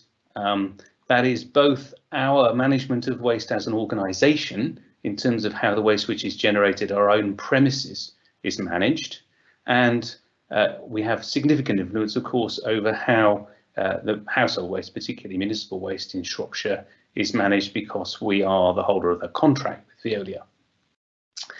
There's an opportunity for us to look at carbon capture, biodiversity and adaptation. Now, this is important because it is very unlikely that any organisation, including ourselves as a local authority, will be able to reduce our carbon footprint to zero. And importantly, we've committed to net zero. And the difference is that there will come a point where we can't reduce our carbon emissions any further, and we will therefore need to compensate for the emissions that remain from our operation by putting in place measures to capture and store that carbon for the longer term. Part of this also is around behaviours. Many of the technologies, there's a tendency to think that technology will save the day, and technology certainly is important and has a really powerful role to play. But technology is to some extent only as good as the people using it, and so there is a whole training and cultural issue around this as well.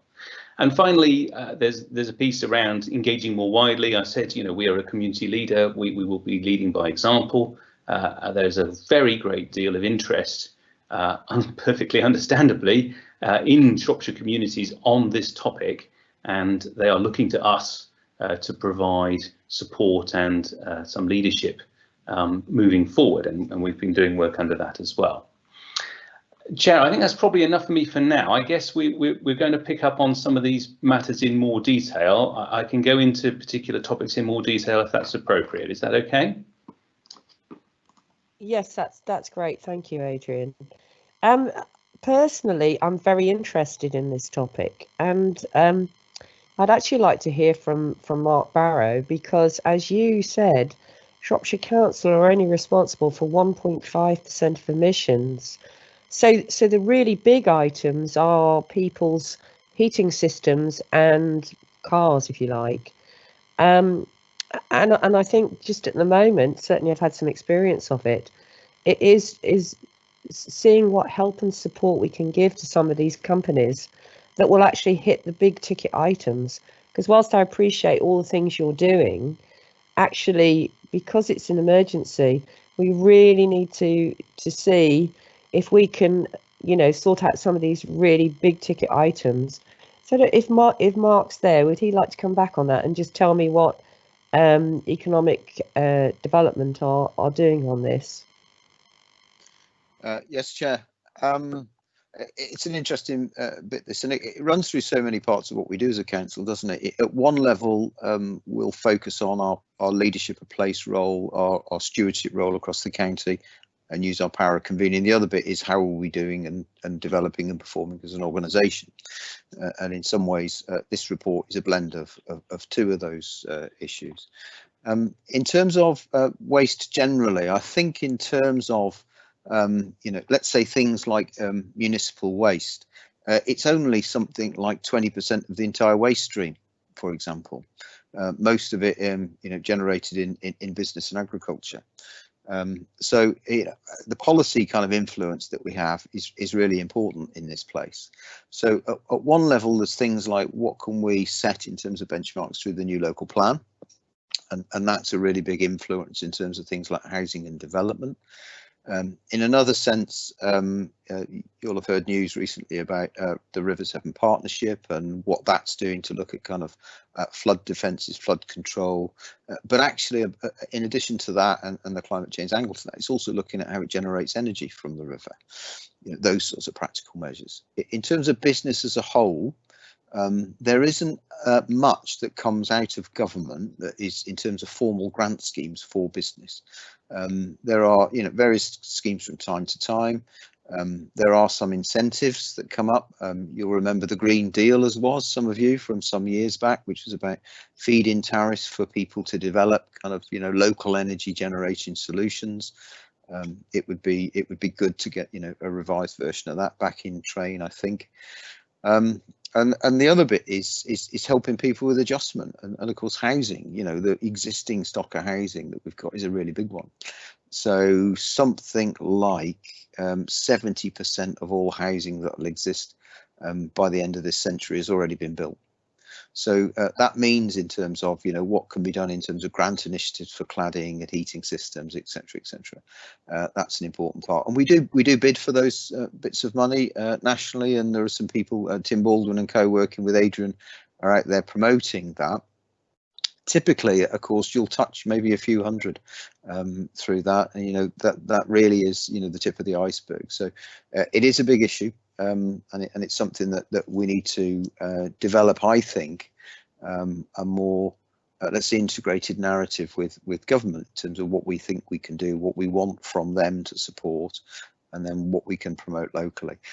I think it does also speak to, there's a level of governance here that's beginning to evolve, which is how do we bring all of those players together in some kind of forum or structure that we can give leadership to, that helps kind of create the spaces for the right conversations and makes those connections. And that's I think something in our to-do box, Adrian, isn't it, really, that we've been looking at as the programme evolves. How do we get to that? So it's a really well placed question, Chair. Obviously there's a signposting, the advice, the pointing to, the access to cash, that from a specific scheme here and there. Yeah, we can kind of do as much of that as possible. Yeah, but really, this is a big integrated program that's required. Yeah, and the point I was making really was, about air source and ground source heating, because that is a really big ticket item, and there are government grants that will cover 100% of it in some cases. There's a government grant for up to 5,000 for insulation. And I think, those kind of things, absolutely, we should be promoting and signposting people. And the point I was really trying to tease out of all this was it's very difficult to find these firms because, you know, it's a new technology, so that there aren't enough firms there. So what can we do from an economic development point of view to actually help these firms that are going to provide us with some big ticket items? And I think I've mentioned this to Adrian and certainly his team, because, you know, it is a climate emergency and we've got to make some changes fairly quickly. And to my mind, that's a way of making some big changes quite quickly. I've got Hannah Fraser who wants to ask a question. Would you like to ask your question, Hannah? Thank you. There's a few points that I think are really relevant, so if I just sort of rattle through and try not to take up too much time, and there are some questions in there also. To my mind, there's always been a difficulty with Shropshire Council having its own operations and needing to get to net zero with those, but then what the vision is for the county as a whole and its role as not just a leader but a real facilitator. So it's clearer now from the report that the task force is really kind of dealing with the council's emissions, and the Climate Action Partnership is perhaps the vehicle for the more of a county-wide initiative.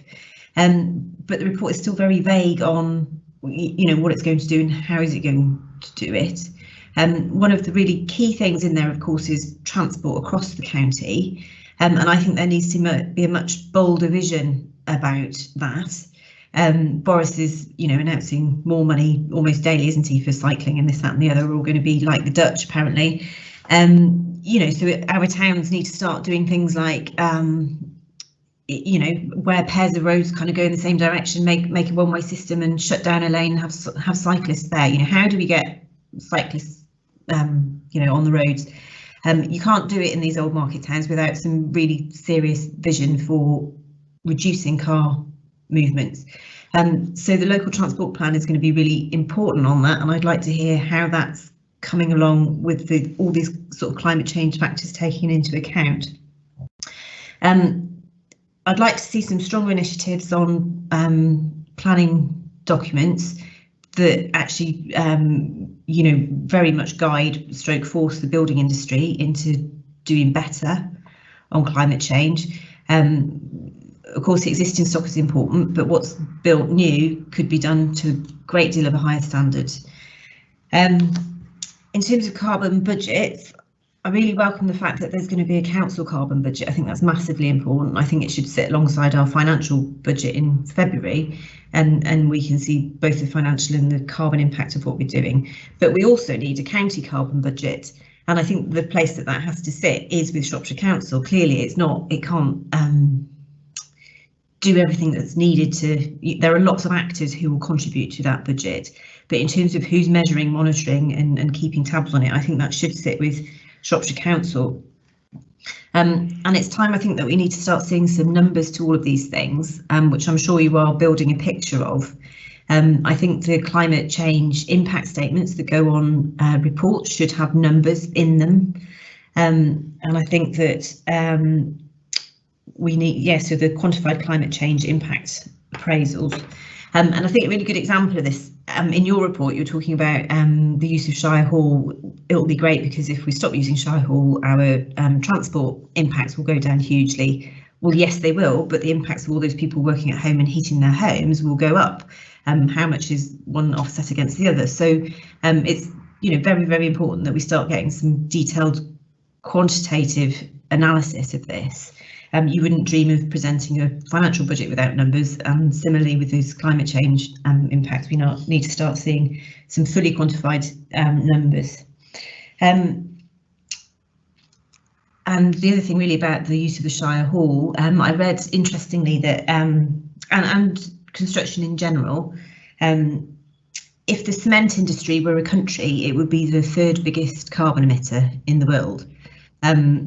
You know, when you make cement, the process actually emits carbon, and then the heat that you use to make it also is problematic. So new builds, anything that uses concrete, doesn't recycle concrete, all those kinds of stuff, you know, there are lots of those indirect impacts with some of the things that we're doing and some of the decisions that we're making.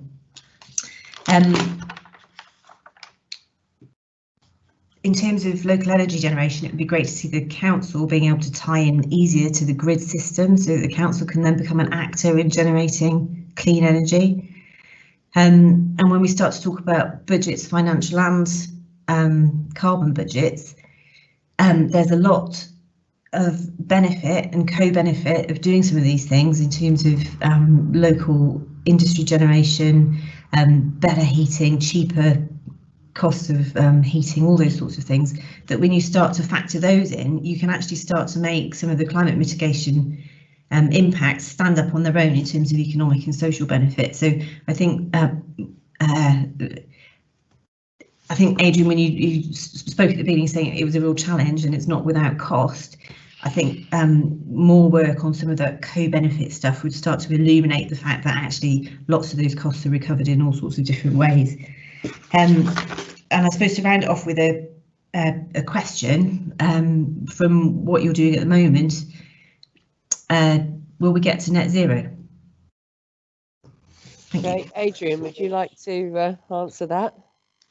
Thank you, Chair. Yes, obviously lots in there.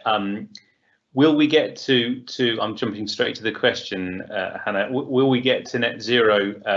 Absolutely, I'm convinced that we will. You know, we'll only do it by taking the kind of proactive stance that we're already starting to see. And you know, I've been delighted, frankly, with the level of support from across the council, from colleagues on the sorts of initiatives we're looking at. People really giving some careful thought to opportunities to actually build in these considerations at an early enough stage that they're able to make a tangible difference to long-term performance. And there's a really important principle in that, which is that particularly, and it's perhaps easiest in some ways to demonstrate for an organisation like Shropshire Council, spending slightly more upfront has the huge benefit of saving a great deal of money over the lifetime of some development that we undertake. And I'm working, for example, very closely with colleagues from Adult Social Care, looking at options for Greenacres Farm, in terms particularly of the standard of construction and the energy performance of that new construction that's proposed. And what's really interesting is exactly the point you make about co-benefits. When you tot up, it might cost you 5–10% more to build to a higher standard at the front end. But the savings over the lifetime of that development will far outweigh that in terms of running costs. And in addition to that, as a purely financial co-benefit, you end up with some qualitative benefits in terms of for example, the internal air quality of that facility is better.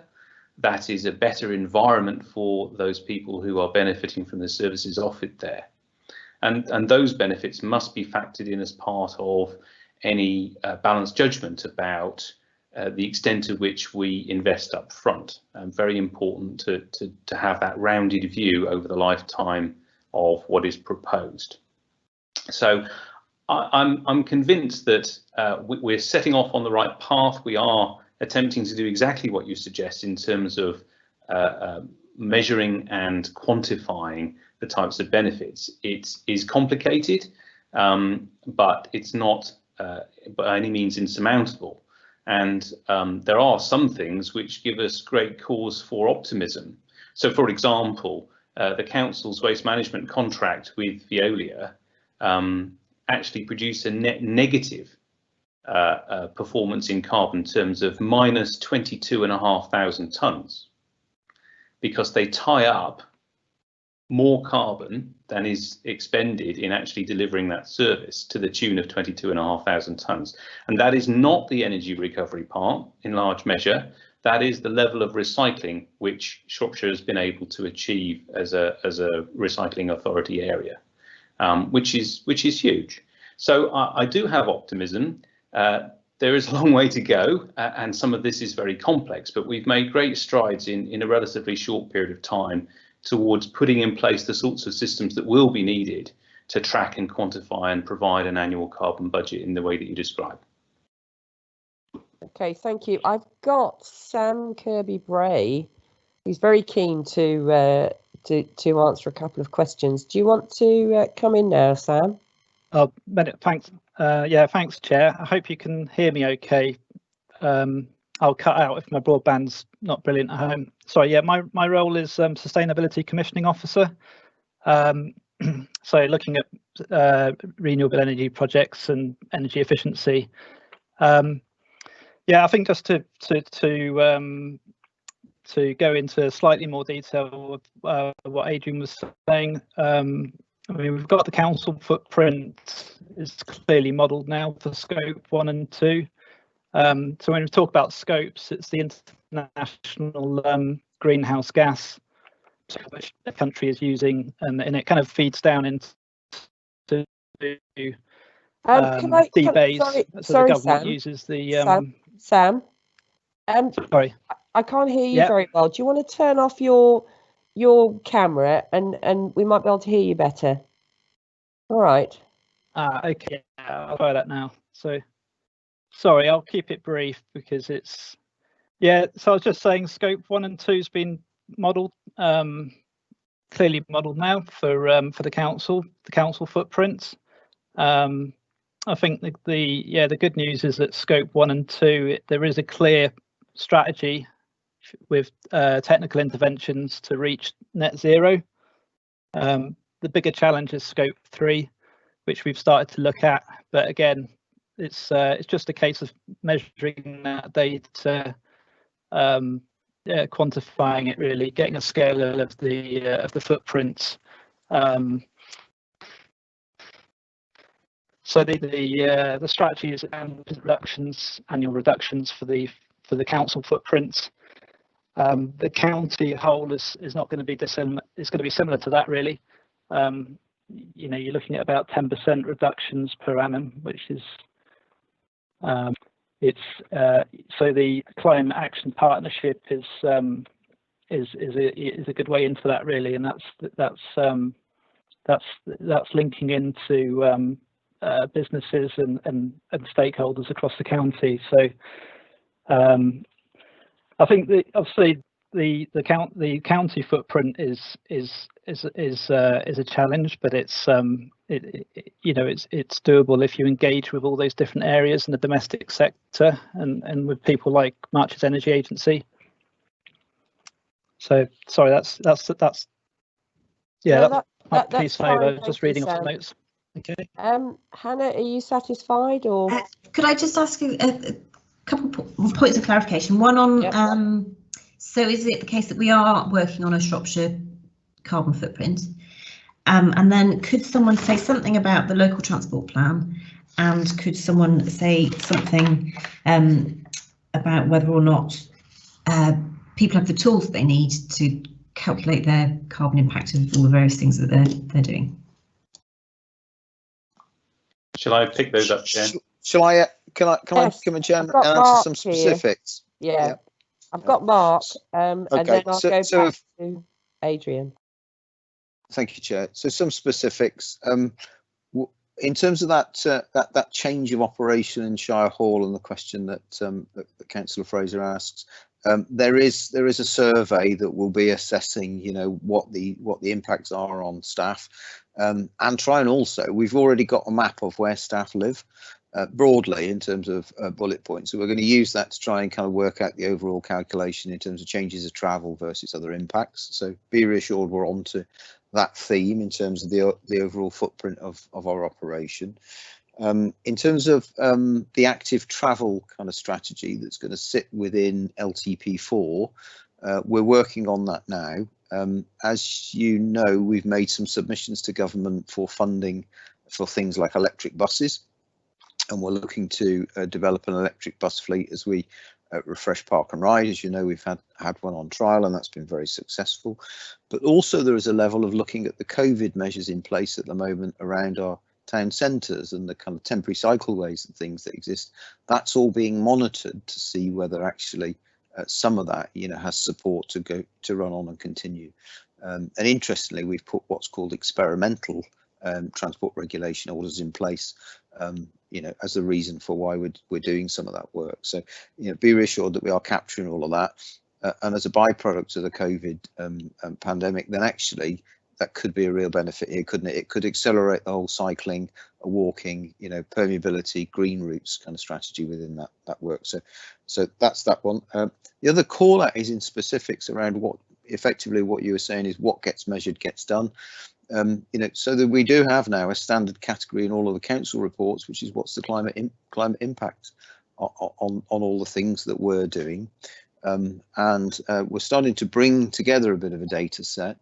And ideally what we'd like to do is report that in a Power BI type format. So, we're gathering that, it is starting, and it will shape all of the things that we do. So that's, I think, helpful. Your question, Chair, about promotion and connection. As you know, we work with March's Energy Agency.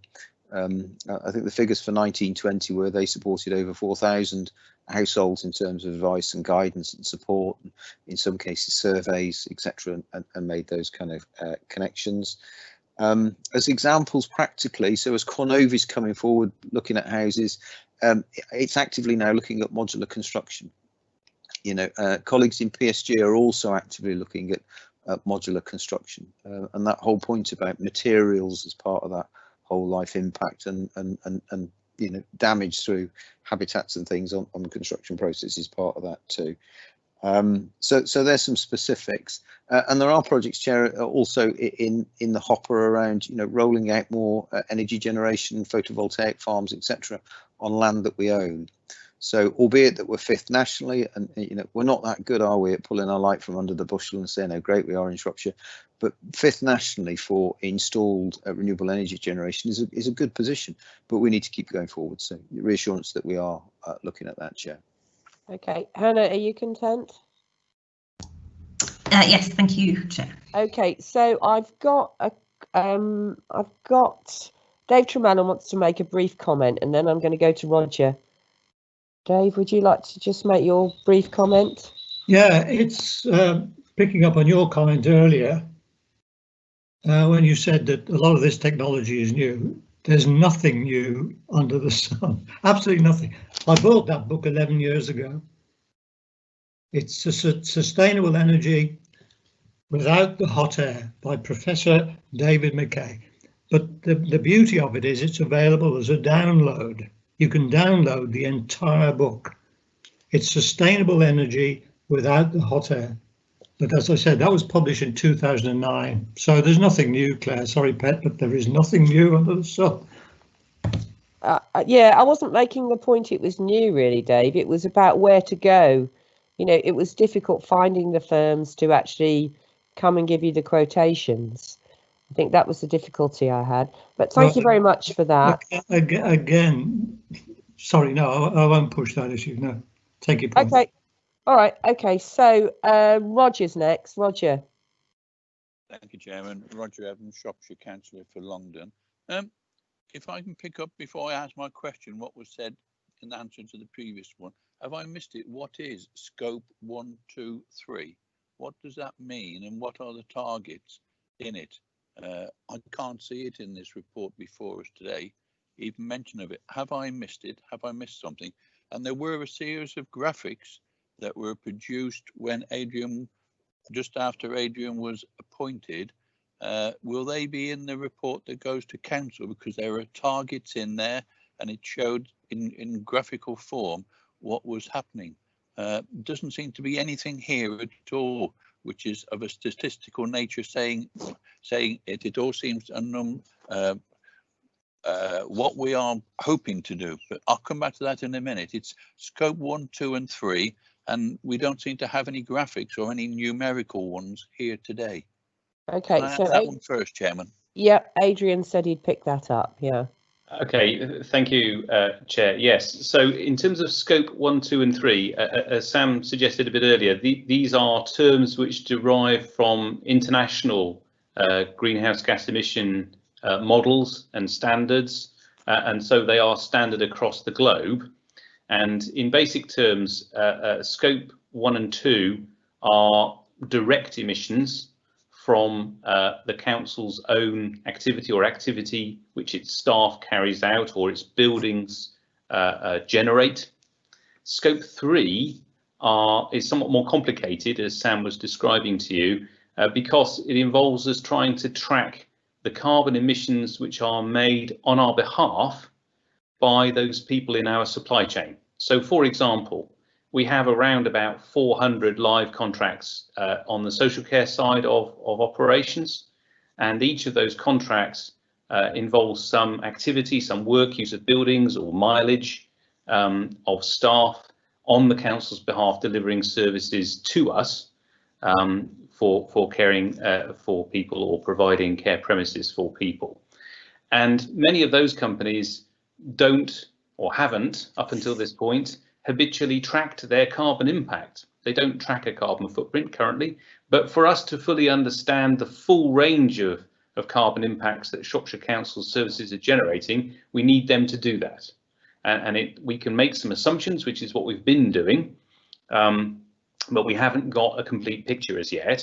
And that is the reason also why we haven't in this report presented the sorts of graphics which Councillor Evans is referring to, which were previously presented. The intention is we are building towards the preparation of a climate strategy and action plan, which will be a focus document, and that will present some of these graphic materials. It will set out, for example, the best available information about the council's carbon footprint, both direct and indirect emissions, and the review of the scenarios that we think are possible. How much can we reduce our transport footprint? How much can we reduce our buildings emissions? All those sorts of things as part of a calculation to take us to net zero by 2030. But we haven't got all of the information up together to share that with you yet, which is why we haven't done so in this report. Okay, thank you. Roger, you had another question. Yeah, thank you, Chairman. We're 14 months since Council declared a climate emergency, May 19, and we're now in July 20. I know COVID has come in between, but I can't see anything here which has said what we have done actually reduced the carbon during those 14 months. I understand you weren't appointed till late on and you've got 4 members of staff, but really I would have thought there would have been some facts in here about what is happening. Scope 1 and 2, yes, but what have we done in the last 14 months which has reduced the carbon output for Shropshire Council? Can't see any reference in here about the local plan. The local plan came up and it was said that it needed to take into consideration some of the climate change that was wanted, but I can't see any mention in here what the task force has actually accomplished in the local plan for it. And in 6.3, what projects are under consideration? Words, we are a scrutiny. We want to scrutinise what you've done at present. The strategy is going to council later on and understand the reasons for the delay in that. But there's the 6.3 projects are under consideration. 6.4 is key themes. Who actually decided those themes? Task force was created 6 months after the climate emergency. Who actually sits on the task force? Where are the reports that I can see what the task force is doing? Are there any target dates or anything like this? It is an officer one, as I understand it, but where is there any feedback to the members to see what is happening for it? We are 14 months in, 10 years, we should be there. What have we done? There was a reference earlier on about 10% reduction per year. All right, the slope of the curve will increase as years go by so that we get it, but then it'll be harder towards the end. So we're at the beginning, but 14 months, what have we done in that time, please? Okay. Can I just say something?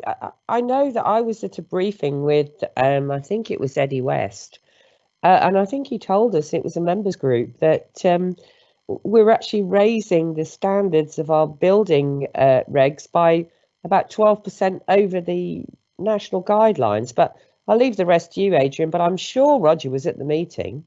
If I can, Chair, that's building regulations, but I'm talking about planning.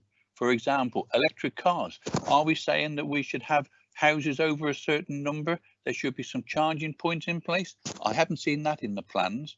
and it's building regs. They are complicated because they're national set, and we can try and improve that. Planning regulations we can put in place, and we've got our local plan, regulation 1819, going out in the early new year. What have we done about climate change to put that in place so that it is there for 2022 onwards?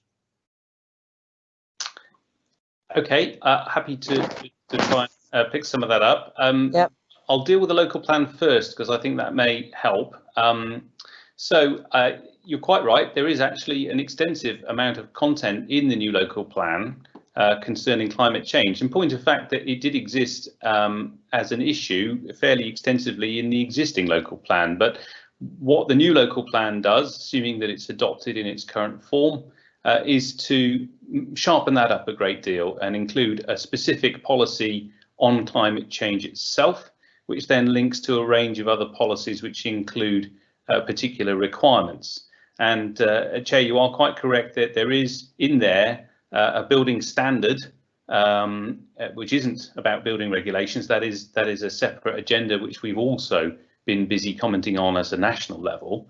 But in terms of policy standards for new domestic property in Shropshire, there is specific policy guidance in the new local plan which sets a higher bar than has been the case up until this point. So the local plan will be a very valuable tool in terms of influencing the standards to which new development is built in Shropshire. It isn't a panacea. It doesn't affect or doesn't control in terms of absolute control. It doesn't control everything. But what we've done is to make it clear that this is a really important consideration, which we will be expecting developers to explain and justify the outcome that they're presenting to us as part of development applications and the planning process. So a range of specific policies in there. I'd have to refer you to the report for 20th of July Cabinet, where there was a copy of the document attached if you wanted to look into it in more detail. There's also specific guidance in there, incidentally, on this issue of construction waste at a number of points where we are actively supporting a circular economy. In terms of some of the other issues raised, what has the task force been doing? Well, the task force has been busy trying to describe the nature of the problem in a way that makes it as easy as possible for us to tackle it effectively. It has been embedding climate change throughout corporate governance. And at the same time as doing that, it's also taking forward some specific projects. And I note Councillor Evans' point about paragraph 6.3, that there are in the report actually descriptions of various things that we're engaged with, situations and projects and initiatives that the task force is fostering. In particular, we are building a case for additional renewable energy generation at 2 locations, and we have been fostering a continuation of the existing programme of making changes to corporate land holdings and buildings to improve their energy efficiency, working closely with colleagues across different services. So learning and skills, for example, we've been very closely involved with colleagues in learning and skills in helping them to set a standard for new school buildings on specific projects. And we have been working with colleagues in outdoor partnerships, looking at opportunities to capture and store carbon as a part of the operation of their sites. In terms of the kind of leisure services and cultural functions, looking at buildings and the way in which those buildings could be improved in terms of their energy efficiency. Working with colleagues in transport and highways in terms of electric vehicle charging points, which incidentally are referenced specifically in the local plan policies. Looking at the sorts of things that Mark Barrow has mentioned in terms of how we capitalise on some of the more positive behaviours that have arisen rather during the COVID period in terms of active travel and so on. So the whole range of things in which we've been closely involved. Primarily our focus has been on the council's performance, but as I said to you back at the beginning, that's partly because we're seeking to lead by example. And it's important for us to demonstrate that the council is taking this seriously and is taking active steps. It's not just sitting there writing a strategy. And so we've been very keen to engage with other parties, and we had a very effective workshop back in February, in fact, with a whole range. It was very well attended, about 120 people from a range of different sectors across the whole of the county. And that has led to a really positive piece of work with a range of local organisations, including some of the environmental pressure groups, to put together a climate action partnership, which is referenced in the report. And that climate action partnership will be the main vehicle for developing a county-wide strategy to reduce emissions in Shropshire to net zero as well, and a time frame and a strategy for doing that. So there's a whole range of different pieces, some of them more specific and project-based, some of them are more to do with governance and policy, and some of them are to do with external engagement.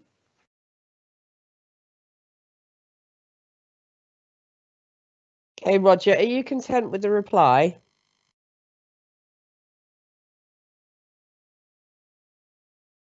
You've got to unmute, Roger. There you go. Thanks, Claire. Yes, I would have been happier if it had been in some of the report, because, yeah, I recognise some of it. Haven't had a chance to read the 360-page document on planning yet, because it does take some going through, and the council have refused to supply paper copies at this moment in time. But yeah, I do. But it is interesting that it's we are now 14 months in, and as I say, we are putting policies in place. Is Adrian content that the number of staff that he's got will enable him to deliver what is needed by this council? There's Adrian +3, and I know we have spending problems and freezes in place. There have been in the past, and we don't know about the future. We may know more later. But 4 people does not seem a lot to me to deliver the emergency that the council has adopted. Adrian, would you like to just answer the last question, and then we're going to move on? I think the key thing here is that we have a focused effort around which positive changes can be made. It doesn't, in some ways, it doesn't make much difference whether it's 3 people or 30 people.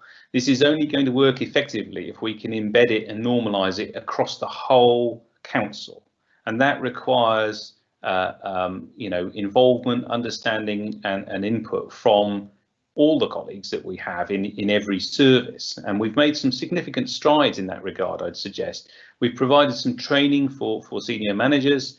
We have obviously started to work with specific services on particular projects, and the committee report appraisal, which was agreed early on, has been a really useful tool for getting that type of engagement. We're only going to make this effective if the people who are actually involved in making day-to-day decisions and commissioning projects and services are themselves up to speed on this. And my view is that you know, the task force is well able to fulfil that role and act as a sort of a coordination point, a nexus, if you will, for the wider effort. Thank you very much indeed, Adrian. Okay, so I'm going to move on now to Cecilia Motley. Thank you, Chair. I won't take up much time. This is really remarks, perhaps, rather than questions to Mark Barrow, I think, as well as Adrian. I think Adrian has obviously been working very hard to put a council-wide strategy in place. But of course, there's little use in having just a council-wide strategy. We need something that can encompass the county as well and try and involve all our businesses within the county as well. And it does seem to me that there are a huge number of opportunities for companies to actually bring in carbon capture and carbon saving initiatives. I'm thinking actually particularly of the agricultural industry, who are very heavy users of things like diesel and electricity. And I wish to goodness we could actually start persuading them that it would be a good idea to put photovoltaics on some of their enormous sheds, particularly those endless poultry sheds that we seem to suffer from in the south of the county. And I just wonder what approaches we are making to them from the kind of climate change perspective throughout the county, and what information we're gleaning in from them in terms of actions that they're taking, which might also be of use to us.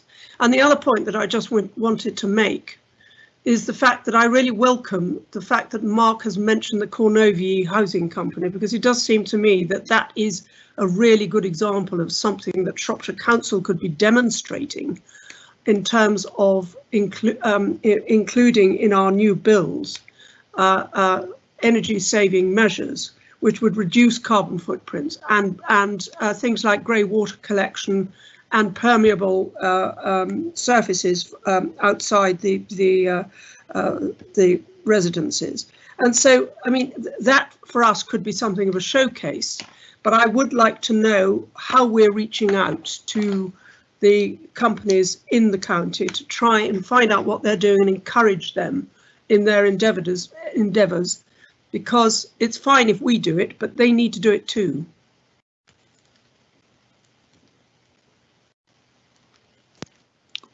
Would you like me to respond, Chair? Sorry, yes, I was just contemplating which one of you. Yes, you go first, Mark, and then Adrian can come in. Thank you. Just as an illustration on that Cornovie bit and modular housing, you know, what we I think we're planning for is, in terms of the post-COVID economic recovery, is, you know, a lot of people are saying it needs to be a sustainable green economic recovery. So, for example, what we're hoping to do on the back of that modular construction bit is we've opened up a discussion with Shrewsbury College's group to look at how we can start to develop kind of awareness skills in the construction industry of all those sorts of technologies. And you mentioned ground and air source heat pumps. What we really want to do is get supply chains and builders locally very familiar with all of this technology, because, you know, it's that kind of adoption that will turn it into a mass scale kind of approach. So it isn't just about odd things that we do here and there. We're trying to kind of get into the machinery of the system is the reassurance. We've always talked about at some point moving towards setting up some kind of partnership forum panel of advisors, and I know Dean wants to come in at the end of that, but I know Dean's been very keen on, you know, let's get that into that place.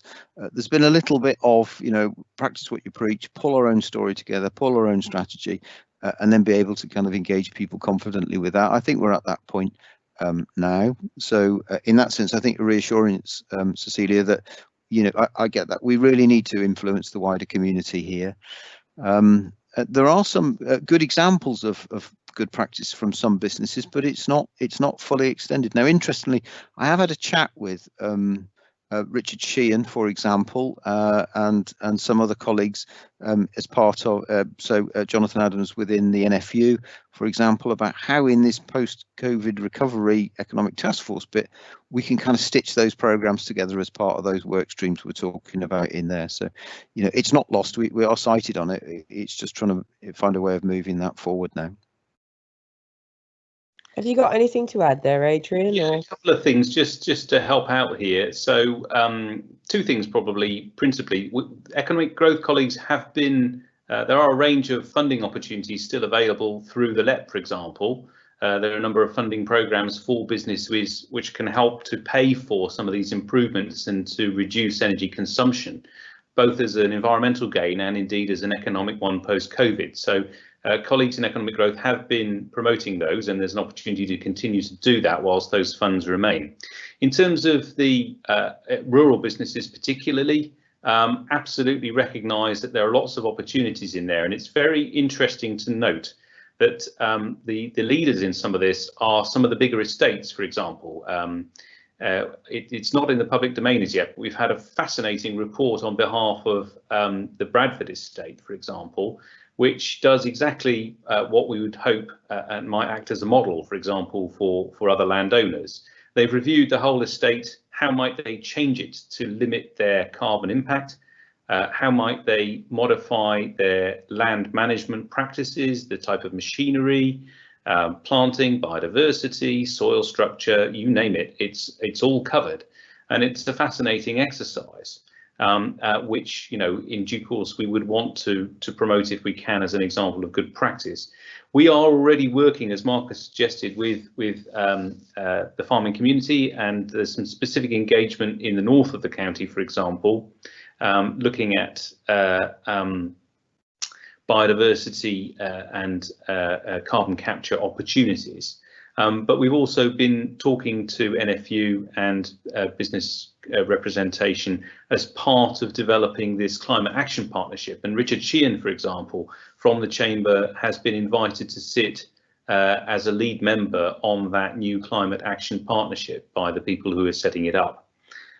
So there is a very real and tangible opportunity for our economy to benefit from making some changes, which would also perhaps help it post-COVID.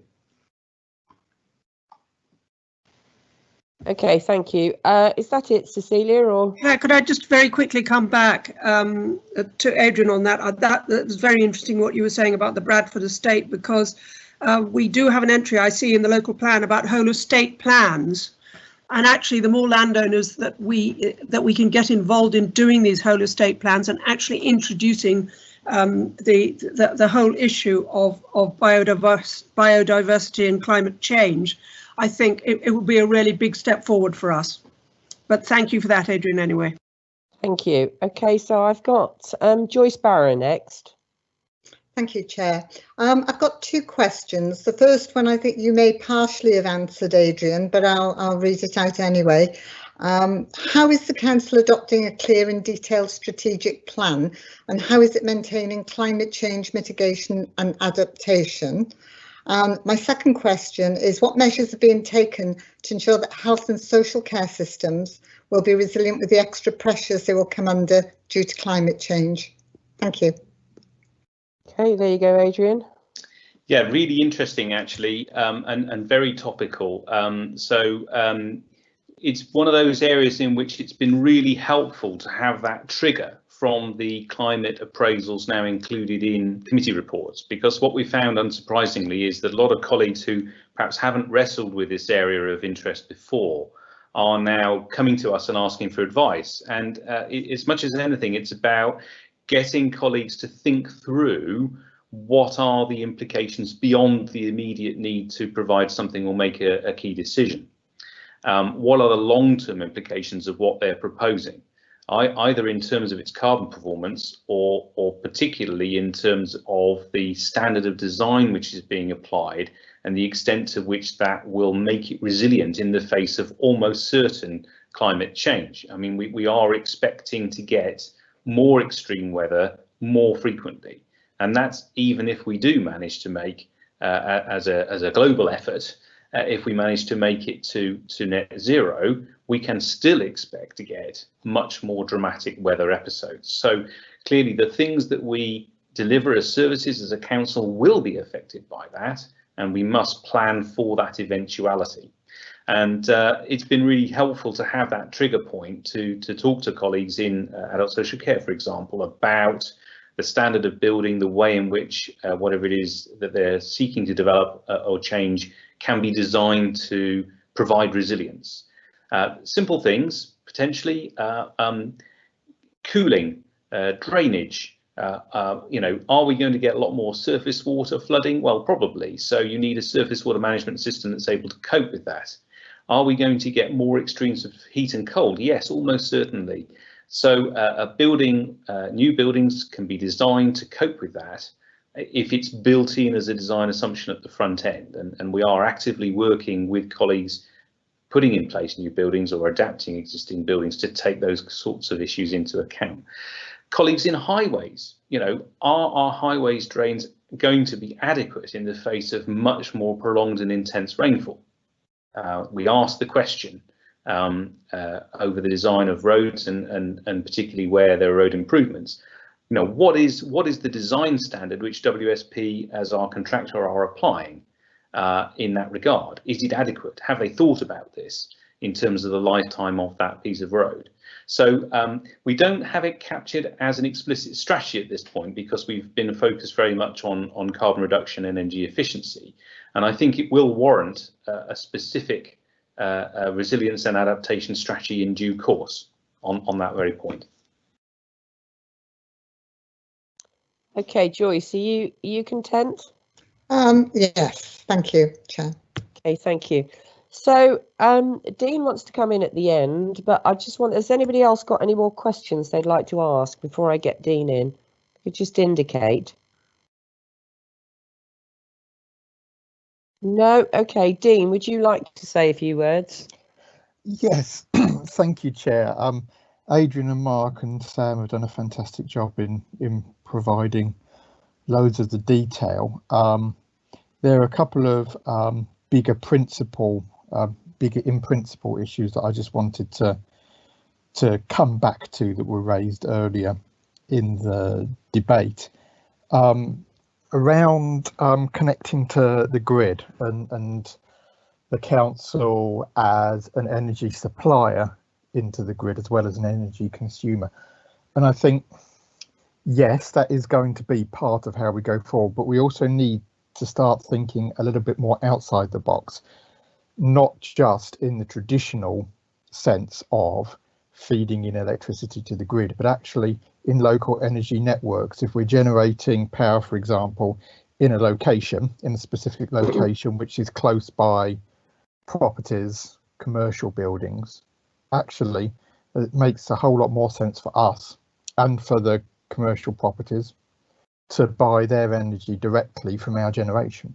So I think partly we need to start thinking outside of the box in this new world of new opportunities. And in terms of buildings, that there are so many new, and conscious of what Dave said earlier about nothing's really new, but more mainstream techniques in building, such as passive house, which connects has demonstrated to be viable in the affordable housing market in a rural setting in Much Wenlock. We've been working with, and as you said, Chair, about trying to increase availability and increase the capacity of small and local businesses. We've been trying to attract heat pump manufacturers to set up bases in Shropshire. It's a central location that can service a whole wide range of England and Wales. So we're actively engaging with companies locally, regionally, nationally and globally to try and attract them into Shropshire to bring green technology and green manufacturing. And Shropshire would benefit from that, not just from benefit from the economic boost and the jobs boost, but actually benefit from having that cutting edge technology developed on our doorstep. And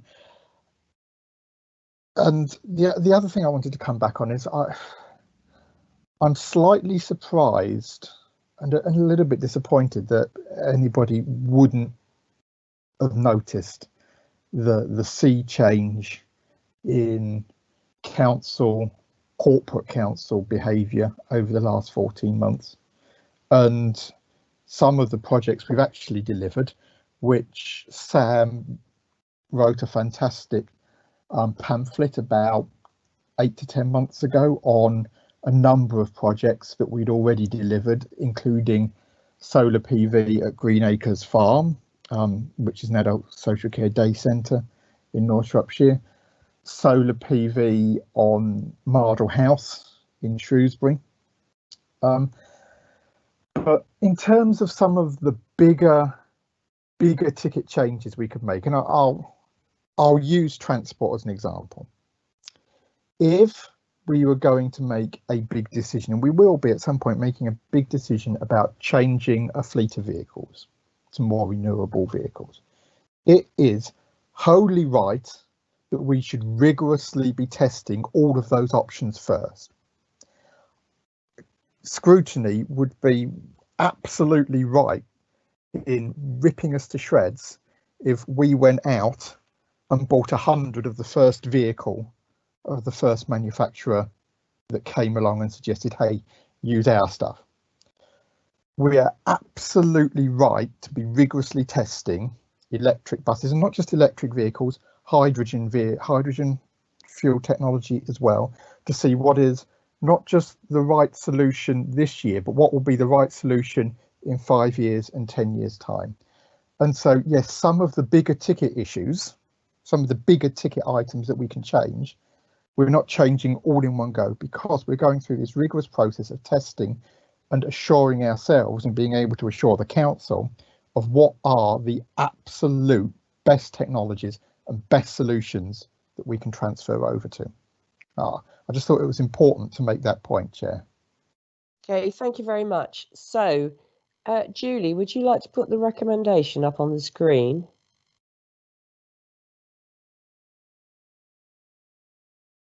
Okay. Is everyone happy with the recommendation? Chair, I think we should also recommend that this comes back to scrutiny. I don't know which particular one, pretty soon. So the draft action plan will need reviewing in the autumn. And hopefully that will have a quantified carbon budget in it. Yeah. And also a Shropshire carbon budget also. Okay, Cecilia, is this something that you'd like to deal with in your scrutiny committee? I'd be perfectly happy to take it on, yes, Chair. Okay, fine, thank you. So if we can add that as a recommendation. Are you all clear, or do you want Hannah to say that again? No, it's fine. Yep. It's okay. Okay. Thank you, Chair. Right, okay, so everyone is content, no dissenters. No, okay, fine. Thank you very much indeed. So we now move on to agenda item 8, which is the financial strategy. Have we got James here? You do, yes. I'm here. Oh, good afternoon, James. Sorry, I hope you've had your lunch. Right. Can I ask you to speak to the report, please? Yeah, absolutely, Chair. So my name is James Walton and I'm the Council's Director of Finance, Governance and Assurance. So the paper is the Council's medium-term financial strategy. This paper was taken to Cabinet on the 6th of July, and that exact report is now taken to scrutiny for you to consider. So the recommendations that are made in there were the recommendations that were made to Cabinet, and it's up to scrutiny to decide how it wishes to take that forward. The point I'd make, just in quickly introducing this, is that obviously the council set the budget, set the financial strategy back in February, just before COVID-19 hit, which had huge financial implications, and it's for that reason that we are now providing an updated version. Now, the timing of that updated version was unfortunate, but it's always going to be unfortunate because times are shifting and information is coming through regularly. So the report that went out, shortly after it went out, the government announced that further funding would be made available this financial year, and actually on the date of Cabinet itself, we received an update and notification of one of those elements of funding, but we're still waiting for other information to come through. So just to be clear, the recommendations that are listed in the report, as I say, they were for Cabinet and they were at a point in time. But what they talk about is an £18.5 million funding gap in the current financial year and a £33.3 million funding gap in the next financial year. Now, the third recommendation then talks about additional government intervention may help to reduce that shortfall. So just to clarify where we are on that, in terms of the 21-22 financial year, what we've heard is that the one-off funding grants that we received in the current year will be rolled forward to next year. Now, we don't know yet in what form they'll be rolled forward or whether they'll be rolled forward at the same levels. But if you assumed that they did, then what that would mean is that £33.3 million gap would actually significantly reduce. Obviously, we don't know what the implications are in relation to COVID. We don't know the implications of the current financial year. But on a simplistic basis, if the one-off grants were rolled forward into next year, if the financial strategy reserve that we have was still intact, we would be able to balance the next financial year. So really what we need to focus on, I would argue, is the current financial year, because that's the one that really determines where we're going to be going and how we're going to manage our finances in relation to COVID. So every month we're submitting to government a return which sets out the details of our pressures, income losses, impact on council tax and business rates, and also implications for lack of savings delivery, all as a result of COVID-19. Now, in the report, as it stands, back at the 6th of July, what that was showing was around about £36 million worth of pressures in relation to COVID-19. As of this morning, that figure, I checked it, and it's still around that £36 million figure. That's due to be submitted the third or fourth update now, sorry, the monthly update that will be going through at the end of this week. So that figure may change. What we do know within the current position is the £18 million of government funding that's referred to in relation to non-ring-fence grant for COVID-19. This is in section 2.3. We now know that there's an extra £2.4 million that we've received or due to receive from a third tranche of funding. So that's now just over £20 million compared to the £36 million worth of financial implications on the back of COVID. There are lots and lots of assumptions within that £36 million. For example, there's an assumption of around about £4 million worth of expenditure, which would be on the back of home to school transport for schools going back in September and current social distancing measures being implemented in relation to the number of children that can be transported on those buses. So that's a £4 million figure, which, if the legislation changes, if the position nationally changes, may or may not be incurred. So that's quite a big impact in relation to an estimate of our costs and the impact that would have on the funding that's available. So I think the only other thing I would point to is in the report in section 3, that sets out all the areas where COVID-19 costs and income losses are shown.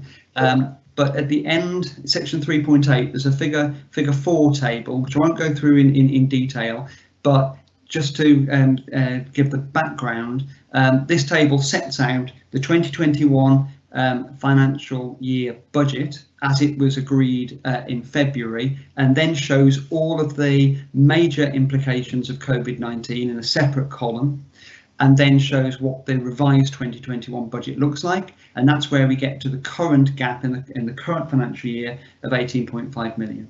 We know with the extra 2.4 million pounds that's been announced, that wasn't built into that report because it came later, then obviously that 18.5 would drop to maybe closer to 16. We have an income guarantee now. We don't know what that's going to look like in terms of financing, but potentially in terms of the loss of income that we're showing in the report, there's about 15.371 million is shown. We think that income guarantee may bring in £5 million. That's very, very rough estimate, but a figure in that sort of order, which would help reduce the cost down. We also know that in terms of the council tax and business rate shortfall, which we're currently estimating at around about £5 million for this current financial year, there is now legislation passed which enables us to carry that loss forward and then write it off over the next 3 years. So that gives us a little bit of time to deal with that issue, which is helpful. But what we're hoping, what the sector is hoping for, is that the government, as part of the spending round, will acknowledge that this council tax business rate shortfall is there for a number of authorities, and therefore provide some additional funding for the next 2 to 3 years to help offset that. So I won't go any further, but hopefully that sets out the reasons why the report's been produced and kind of sets the current status of it. Thank you, Chair. Thank you very much, James. Okay, so Roger, you'd like to ask a question, or several probably. Yes, I do have several, Chairman, but I am going to concentrate on this year because we don't know how this year is going to finish up and what happens during the winter and next spring. So, yeah, I understand, Jane.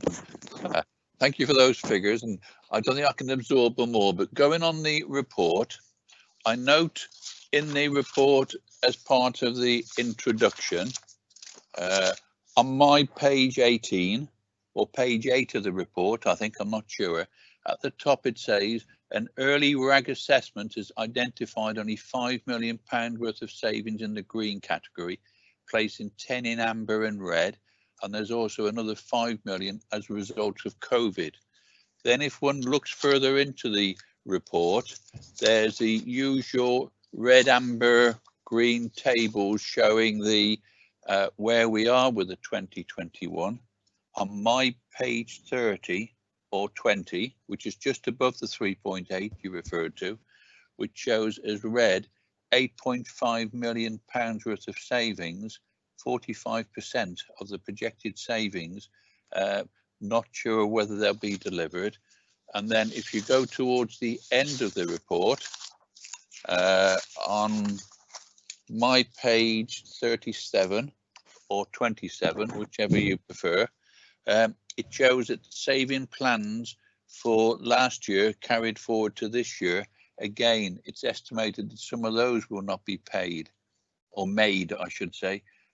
Where are we with the savings that are there, excluding all the COVID expenses, because they'll be covered elsewhere, and trying to get around those at this moment in time would be almost impossible, I think, because of the grants that are coming through and what's been spent and what hasn't been spent and how it's all being distributed. So I was going to concentrate on those savings that are internal to the council that we need to make outside of the COVID effects, if I can use that loose term in it. Thank you, Chairman. Can I just add a little bit to Roger's question?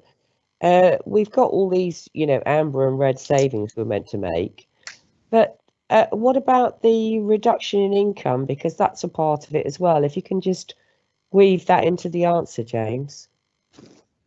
Certainly, Chair. Okay, so I think the main table to refer to is the middle one, which is on page 30 of the pack, or page 20 of the actual report. So that's £18.7 million of savings that we've identified for the current financial year. That's what was identified in February. There are currently £8.6 million of that which we are flagging as red. Of that £8.6 million, about £3.6 million has been identified as COVID related. So the rest of it is delays or inability to deliver those savings as a result of non-COVID implications. Now that's a very rough estimate, to be fair, and that is being reviewed continually. For example, some of the savings proposals, there's an assumption that there will be a delay, and maybe 50% of that is related to COVID. Well, obviously that's a very, very rough estimate.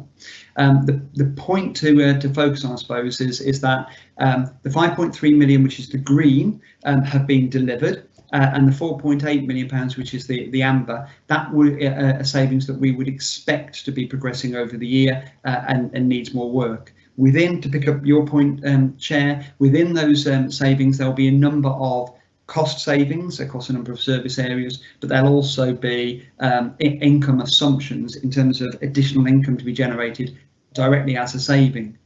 So some of those again will be picked up as part of the COVID-19 £36 million, part of that £3.6 million, but part of them will be for other reasons. And on top of that, there are other pressures as well. So what I can't give you at this point in time is a detailed breakdown of which of those savings are going to be delivered and which ones are not, and the reasons for that. We have that information, but we haven't built that into any documents at this point, because we're currently in the middle of producing the first quarter monitoring report. So that's at the end of June. That is quite an important document. It's early in the financial year, but that's where we're able to pick up on and try and work our way through some of those detailed issues. So what I would suggest is in terms of reporting on those, we need to go to that first quarter monitor, and that's where you're going to find that information. And it's difficult for me to preempt what that will look like ahead of that report being produced. I hope that's of help, Chair. Okay, thank you. Can I just get Cecilia to ask a quick question, and I'll come back to you, Roger. Thank you. Thank you, Chair. James, I just wanted to quickly ask you about the fair funding review, because what we're picking up from the rural services end of things, rural services network end of things, is that, and the county council's network, I think, is that there's a strong possibility that they will actually drop the fair funding review and roll it up into a future financial settlement. And I just wondered whether you had got downwind of anything on that, rather than making it a specific, as it were, add-on to particular authorities' budgets, or settlement rather. Yeah, if I could share. So what we do know is that the rollout for the current year obviously was delayed, and that the 2021-22, which was the date it was delayed to for fair funding to be introduced, has also been delayed.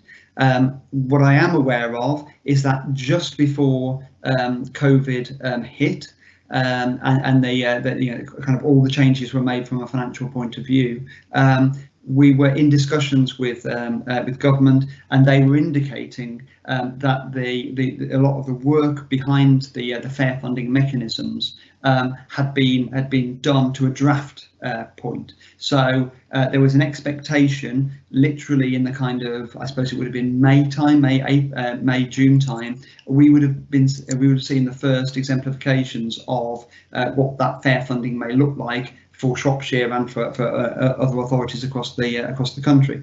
So in terms of that work kind of being done and ready to be taken forward, I think that's there, and it's a case of launching it at the right time. I think there is a bigger question around what will how long will the pandemic and the implications of that pandemic continue for?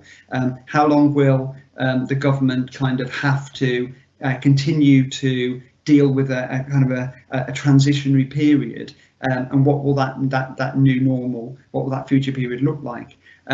We're expecting later in the year for there to be some sort of a spending round, which we'll talk about next year. That could talk about 2 to 3 years. That could then start to involve looking at what fair funding might look like at that point. But I haven't heard, apart from that, in answer to the question, I haven't heard anything else in relation to any particular direction of travel. Okay. Could I just quickly come back? Thank you, James. We just got a whistle down the wind that there was a potential for it all to be rolled up into a future settlement, and not to be the fair funding actually not to be distinguished between rural and urban, basically because of pressure from urban authorities. So I just wondered if you got that, but let us keep our fingers crossed on that one. Thank you, Chair. That's enough. Right, thank you. Roger, do you want to come back? Because I presume you've got other questions. Yep, thank you, Chair. As far as the income lost, government have said they'll reimburse some. I don't know if James can expand on that, about what government is going to reimburse councils for lost income, and whether that's yet been defined by government, how that will be. Would like a copy of the monthly return, which is returned to government, whether it's the June one or whether we can circulate the July one when it is there to members of this committee, or whichever. And then the final part of that is that there is recovery teams being organised, looking at it, but within the finances for this year, what resources are we allocating to help the recovery, both in the short term, medium term and long term?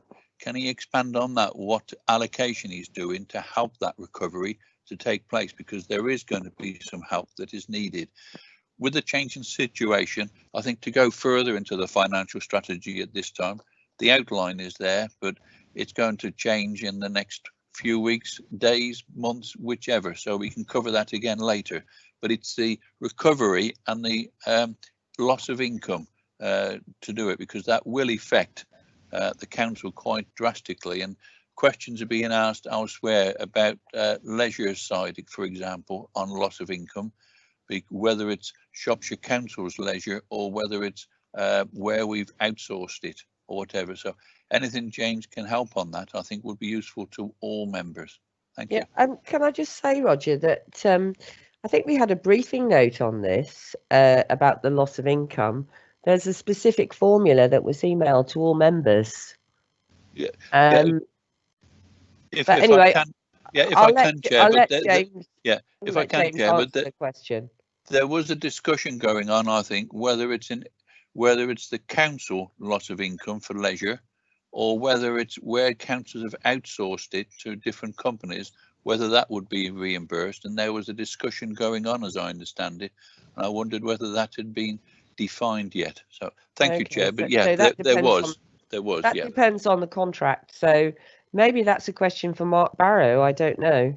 Or James, do you want to take it first? Well, Chair, I'm happy to come in the first instance. I'll just deal with the 3 points that were raised. But I think, yeah, in terms of the recovery teams and perhaps around some of the leisure, that might be something that Mark Barrow wants to come in on.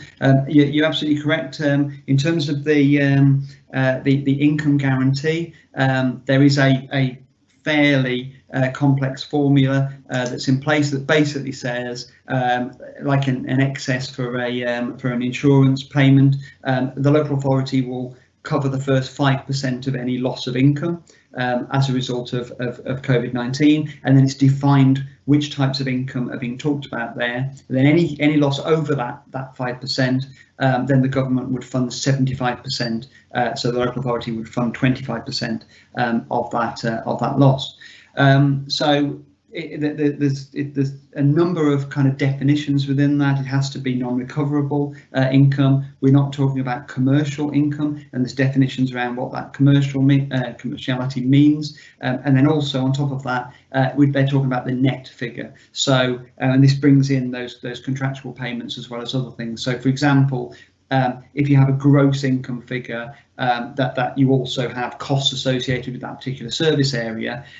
If you furloughed the staff in relation to that service area, if you're able to reduce your costs, you then have to effectively net that off the loss of income, because you're already helping to contribute towards that loss. Then you would take your 5%, then you would start to you take your 25% beyond that. So it's quite complex. It also is important whether we're talking about a global 5% or whether we're talking about it by service, service by service, area by area, team by team. All of that adds a level of granularity which impacts on that overall picture. So I think I said earlier on, based on a kind of rough calculation, we thought that overall that may be worth maybe £5 million to the local authority, but until that return goes in at the end of this week, we aren't going to know what that looks like. And currently, finance and the service areas across the authority are working through that information and that detailed guidance to be able to identify what goes into the return, so that we can then see what kind of pops out at the other end of that in terms of funding for the local authority.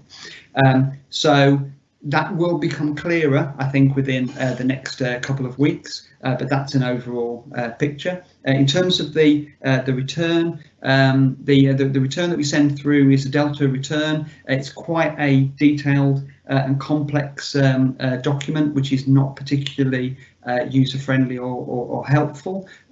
We can circulate a copy of that, so that's not particularly an issue. But what I would say is, going back to the report, the sections that are shown in section 3 of the medium-term financial strategy, they give the overarching figures, and in some areas that is more detailed than the information that goes into the return. They're just government headings around the RA return, and we just have to put figures in and percentages in against them. So from a user-friendly point of view, I don't think it's particularly user-friendly, but happy to circulate it if you think that would be helpful. In terms of the recovery teams that were mentioned, In terms of funding, I'm waiting to see what sort of requirements are needed within that team, and say Mark Barrow may be able to answer this in more detail. But it's not a case of an element being allocated. It will be a request from that team coming forward, and then looking at what that funding requirement might be and what the implications of that would be. But at this point in time, I haven't received that, so I can't give an answer in terms of a figure that's committed. Would you like me to come in, Chair? Yes, please, and just explain. I presume Roger's talking about the contracts with Serco. Yeah, with that Chairman. Sorry, Mark, go on. No, sorry. So we've facilitated and are leading 2 task forces at the moment, which are aimed at addressing aspects of the recovery. One's called an economic task force, the other is a social impact task force. So there's a range of kind of measures going on with partners, kind of looking at what we can do practically as well as what we can support. Examples, Roger, are you know, in terms of the growth hub, the business growth hub, you know, a whole kind of suite of advice and support there for businesses in terms of access to finance, as difficulties with, you know, loans from banks is beginning to be an issue. Things like specialist HR advice, those sorts of things, and connecting people to support that they need. So focused on those kind of things to support particularly small business in that sense. There's all sorts of layers to the grants scheme that you've maybe seen in different ways. That's rolling through. At some point we'll draw a line under that and then look at, you know, who's been missing, what have we got left, how can we address those. So that's additional money. We're looking to accelerate projects where we can and bring forward expenditure to support the local economy. There's a conversation going on with our procurement team in relation to some kind of initiative, let's call it a buy local initiative, but in other words, could we give greater weighting to what we call social value as we evaluate supply arrangements, and that might be something that could kind of give greater weighting to the local supply chain and support our local economy, but still keeping a balance on best value. A practical thing that, for example, that Star have done is that when Star Housing have had a void, we've used that for temporary housing and accommodation, because we've seen massive housing pressures, for example, as people through COVID haven't been able to kind of, you know, share homes, you know, the rent a room with another family. Those people have been kind of turfed out. So taking, you know, that kind of pressure where we can. And then there's practical things like, you know, what you've seen in the town centres, not just the government funded initiatives. So we're kind of bending what we've got in terms of existing resource as far as we can. And developing a set of asks of government for additional funding. So there is an ask that's been put to government for £10 million for a range of specific projects that relate to accelerating apprenticeships and those sorts of things. So I could give Roger and other members details of those later, Chair. Specifically with the leisure centres, we have 3 providers, as you know: Halo, Shropshire Community Leisure Trust, and South Shropshire Leisure Trust, otherwise known as Team. We've used the support of an external assessor to help look at the claims that they've made for some form of grant stroke compensation, which has been supported by Sport England, and we've accessed their benchmarks. So to date, we've reached an agreement on £286,000 worth of adjustment. That is flagged up corporately as part of our COVID costs, and as the situation's going forward, you know, we're obviously monitoring that carefully, but we are in control of that. We are working with all of those operators, and we've got external kind of validation supporting what we're doing, Chair. Okay, thank you very much, Mark. Roger, have you got anything else? I'm mindful that we're over our time for a break, but I don't really want to break now in the midst of the debate. I understand, Chairman, but I can follow up some other things with Mark. It's just the resources that Shropshire Council can afford or must allocate to actually help the recovery within Shropshire, because that is important. I think that is put there because the saying is we've got another third winter coming up. There are sections, because we have a lot of tourist industry as well as other things. We've got to get through to next summer when everything I hope we have a good summer and the sun shines next year. But industry, business has got to get through to then. So I don't know if Mark can add to it, but yeah, I'll finish there for this, Chairman. Okay. Shall I give you the last word then, Mark? Yes, Chair, of course. The reassurance to members is, we've got all of the stakeholders in a room, working with us on these task forces, third sector and private and other public agencies. So we're getting a really early heads up from the DWP, for example, and the, Age Concern and CAB on what their footfall traffic is. What are the problems people are presenting today? And interestingly, what we're able to do is it's not just about extra resources, match those needs with people who can help meet them from other providers and other sectors. So, we're really are at the cold face of this. I think there will be some specific needs for programs and resource. So, for example, some of them are supporting things. So we're supporting Shrewsbury College to deregulate some of what they can spend funding on for skills development in adults, for example. So there's a program that we're pulling together. At some point, I think it probably be appropriate, Chair, that we share that with members so you can see kind of what's going on, because there is a lot to it. We've got pages and pages on an action tracker. So to do it justice, I can share that with you at some future meeting, perhaps. Thank you, Mark. That sounds like a very good idea.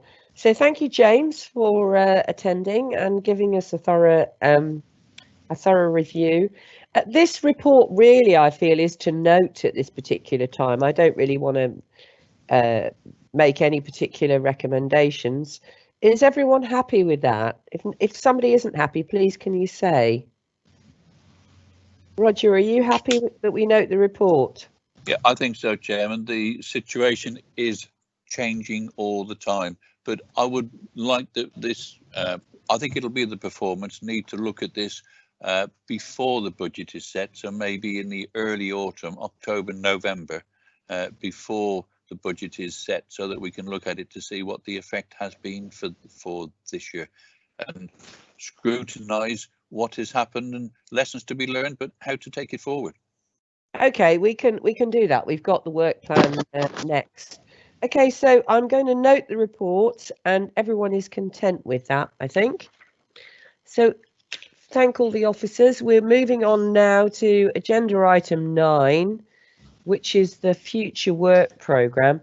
Daniel, would you like to come on and talk to us a little bit? Of course I will, Chair. Thank you very much. I'm Daniel Webb, Overview and Scrutiny Officer.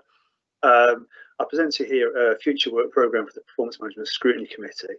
The good news, obviously, is that all of our Overview and Scrutiny Committees are starting again in September, which is freeing up plenty of space to tackle a lot of the issues that we were going to look at during 2020 but have been placed on hold during the pandemic. I've been in discussion with the chairs over this week and the previous week in terms of setting those up.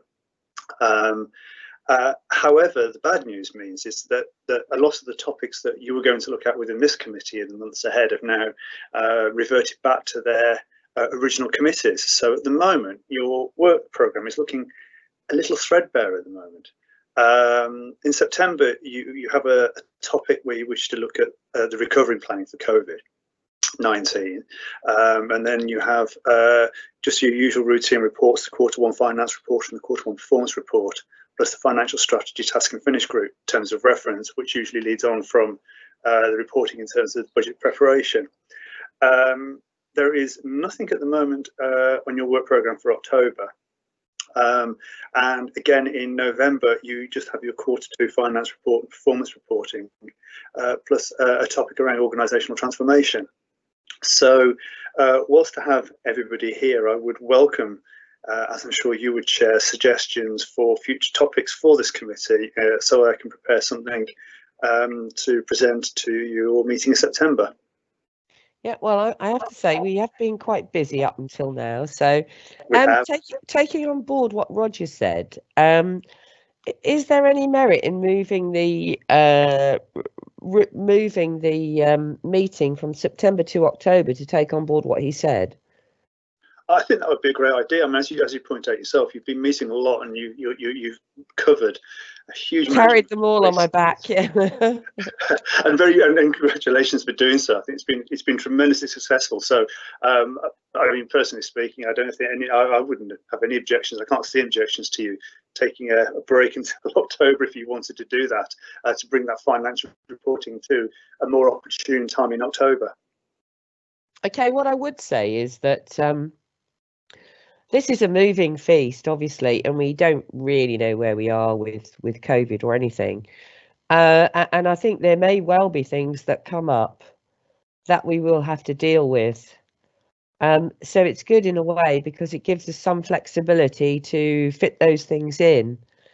I have enjoyed actually looking at a variety of different topics, and I do think that perhaps one of the areas that we perhaps could look at is the way Shropshire Council's partnership works, if you like, and how COVID's affected that. Because we've heard today when we were doing about the SEN reports, you know, how important that partnership working is, and that partnership working does affect our performance, and strategically it's everywhere. So I'd be quite interested in having a look at that, because you don't really realise these things until you're in a situation like this, really, do you? So personally, I'd be quite interested in that, because, you know, we are working totally differently. We're working with our partners totally differently. There must be lessons we can learn from that, and actually improvements we can make, because I think almost having these Teams meetings almost makes it a little bit more personal, and I think people, especially like today, Claire Parker from the NHS really opened up, and I felt we perhaps had a better debate and discussion than perhaps we would have done if we'd all been sat around a table. So I don't know, I can leave that one with you, and I'm open to suggestions from anybody else who's still here. Chair, could I just come in quickly on that? It's Cecilia Motley. Yep. I think that's a terribly good idea, because one of the most telling things that either Claire or possibly Karen said, I can't remember exactly, was the fact that everybody works to different bureaucratic standards, as it were, and everybody seems to get tangled up in everybody else's red tape. And I do think it would be quite nice if we could try and deconstruct that a bit, because it does seem to me that it's one of the biggest barriers to good partnership working, is if everybody's working to different systems, time frames, diaries, etc., etc., etc., which obviously slows, you know, mutual working and efficient working down quite considerably. So maybe we could slightly look at it from that point of view, as well as just, you know, taking a broad brush look at partnership working. That sounds a good idea, Cecilia. Have we got any more ideas? Roger, have you got any ideas? Or yeah, picking up on what Cecilia says, yes, it would be good, but there's the LEP as well, which could come into that, I think, to take it forward. And if we could make it fairly early in October, would be better. Yeah, I mean, I'm quite happy to do it. Sorry, Joyce, did you want to say something? Yes, the LEP is coming to my committee the 3rd of September. Okay. All right. But if you want it, I'll pass it to you. What I was going to say, Roger, was I don't mind having the meeting in September. The reason I said the beginning of October was to try and fit in with James Walton and the financial information you wanted. Well, I'm happy to leave that with you, Claire, to work with James when Q1. I'm not sure about Q2, but and the financial strategy to fit it in. What I'm thinking about making that earlier in the budget process rather than later, because I think next year's budget is going to be a little bit different to how it was originally envisaged because of the COVID situation and the ramifications which will feed through. Okay, so I've got 3 people here. I've got Hannah Fraser, Daniel Webb and Karen Calder. Hannah, do you want to say something first? Yeah, so a couple of things. One on the joint working, I think that would be interesting to look at. I'm quite interested in other examples of sort of models for that, and presumably it's really about trying to take out bureaucracy and enable people to do the thing they need to do effectively, and whether actually creating other organisations with joint shared budgets is a kind of model that can sometimes work and be effective would be interesting to see. And the other thing that I think it might be important to look at, but it might be coming up in November with organisational transformation, is there's lots of upsides to this sort of agile working and teams and home working and all those sorts of things, but there are some downsides. Home's not a happy place for everybody. People do benefit from human contact and, you know, contact with their colleagues, not just over the internet. So how is the council kind of responding to home working? Do we know whether it's more effective, or in some instances is it less effective? How are the staff, how are we making sure that staff are happy, content, well supported, you know, or there are some people who are working in misery, you know, in silence? So I think that would be interesting to look at. Sorry, yeah, I agree, and I think that's almost a topic on its own. Daniel, you wanted to say something? I just wanted to echo something Joyce said earlier about when she sort of said, "Oh, you can have this topic if you want to." I'm currently, one of the jobs I'm sort of engrossed in at the moment is recalibrating the workloads of the committees, because there are some quite significant imbalances. Joyce is blessed with a portfolio that has a lot of action at the moment in terms of council actions. We were discussing, we had a meeting yesterday, and it became quite clear that she could easily hold 3 or 4 other meetings and still wouldn't get through everything that she wants to get through. So I mean, by all means, I think personally, I think the LET would be thrilled if they came to the Performance Management Scrutiny Committee, because they are very keen to engage with the council on a regular, ongoing basis. So if the chair of the Place Overview Committee is happy to pass that over, I would advise that that there would be no disturbance in doing that. It would be a very sort of clean move. Okay, that sounds good. Karen Calder, you wanted to say something? Yes, it was just echoing some of the thoughts that have been shared about partnership working, and talking to colleagues in the NHS system. We've had some very, very frank conversations over the last few months. And something that's become absolutely apparent is that they are also working very, very differently. And one of the things they don't want to do is to fall back to the old ways of working, which could happen because of the different cultures within the various organisations, that post-COVID that we fall back into the old ways of working. I think we've got to find a way of strengthening this new partnership way of working at every opportunity that we get, so that we do not fall back into the old ways of working. Yep, I wholeheartedly agree. Joyce, did you say something before, or do you want to speak again? No, I want to speak again. I apologise, I jumped in without putting speak on the chat. No, that's all right. There is an item I want to bring to the September meeting, which is, I intend to bring an item which is of interest, I think, to members and the public, and the issue of farm machinery on country lanes, damage to highways, verges, tractors.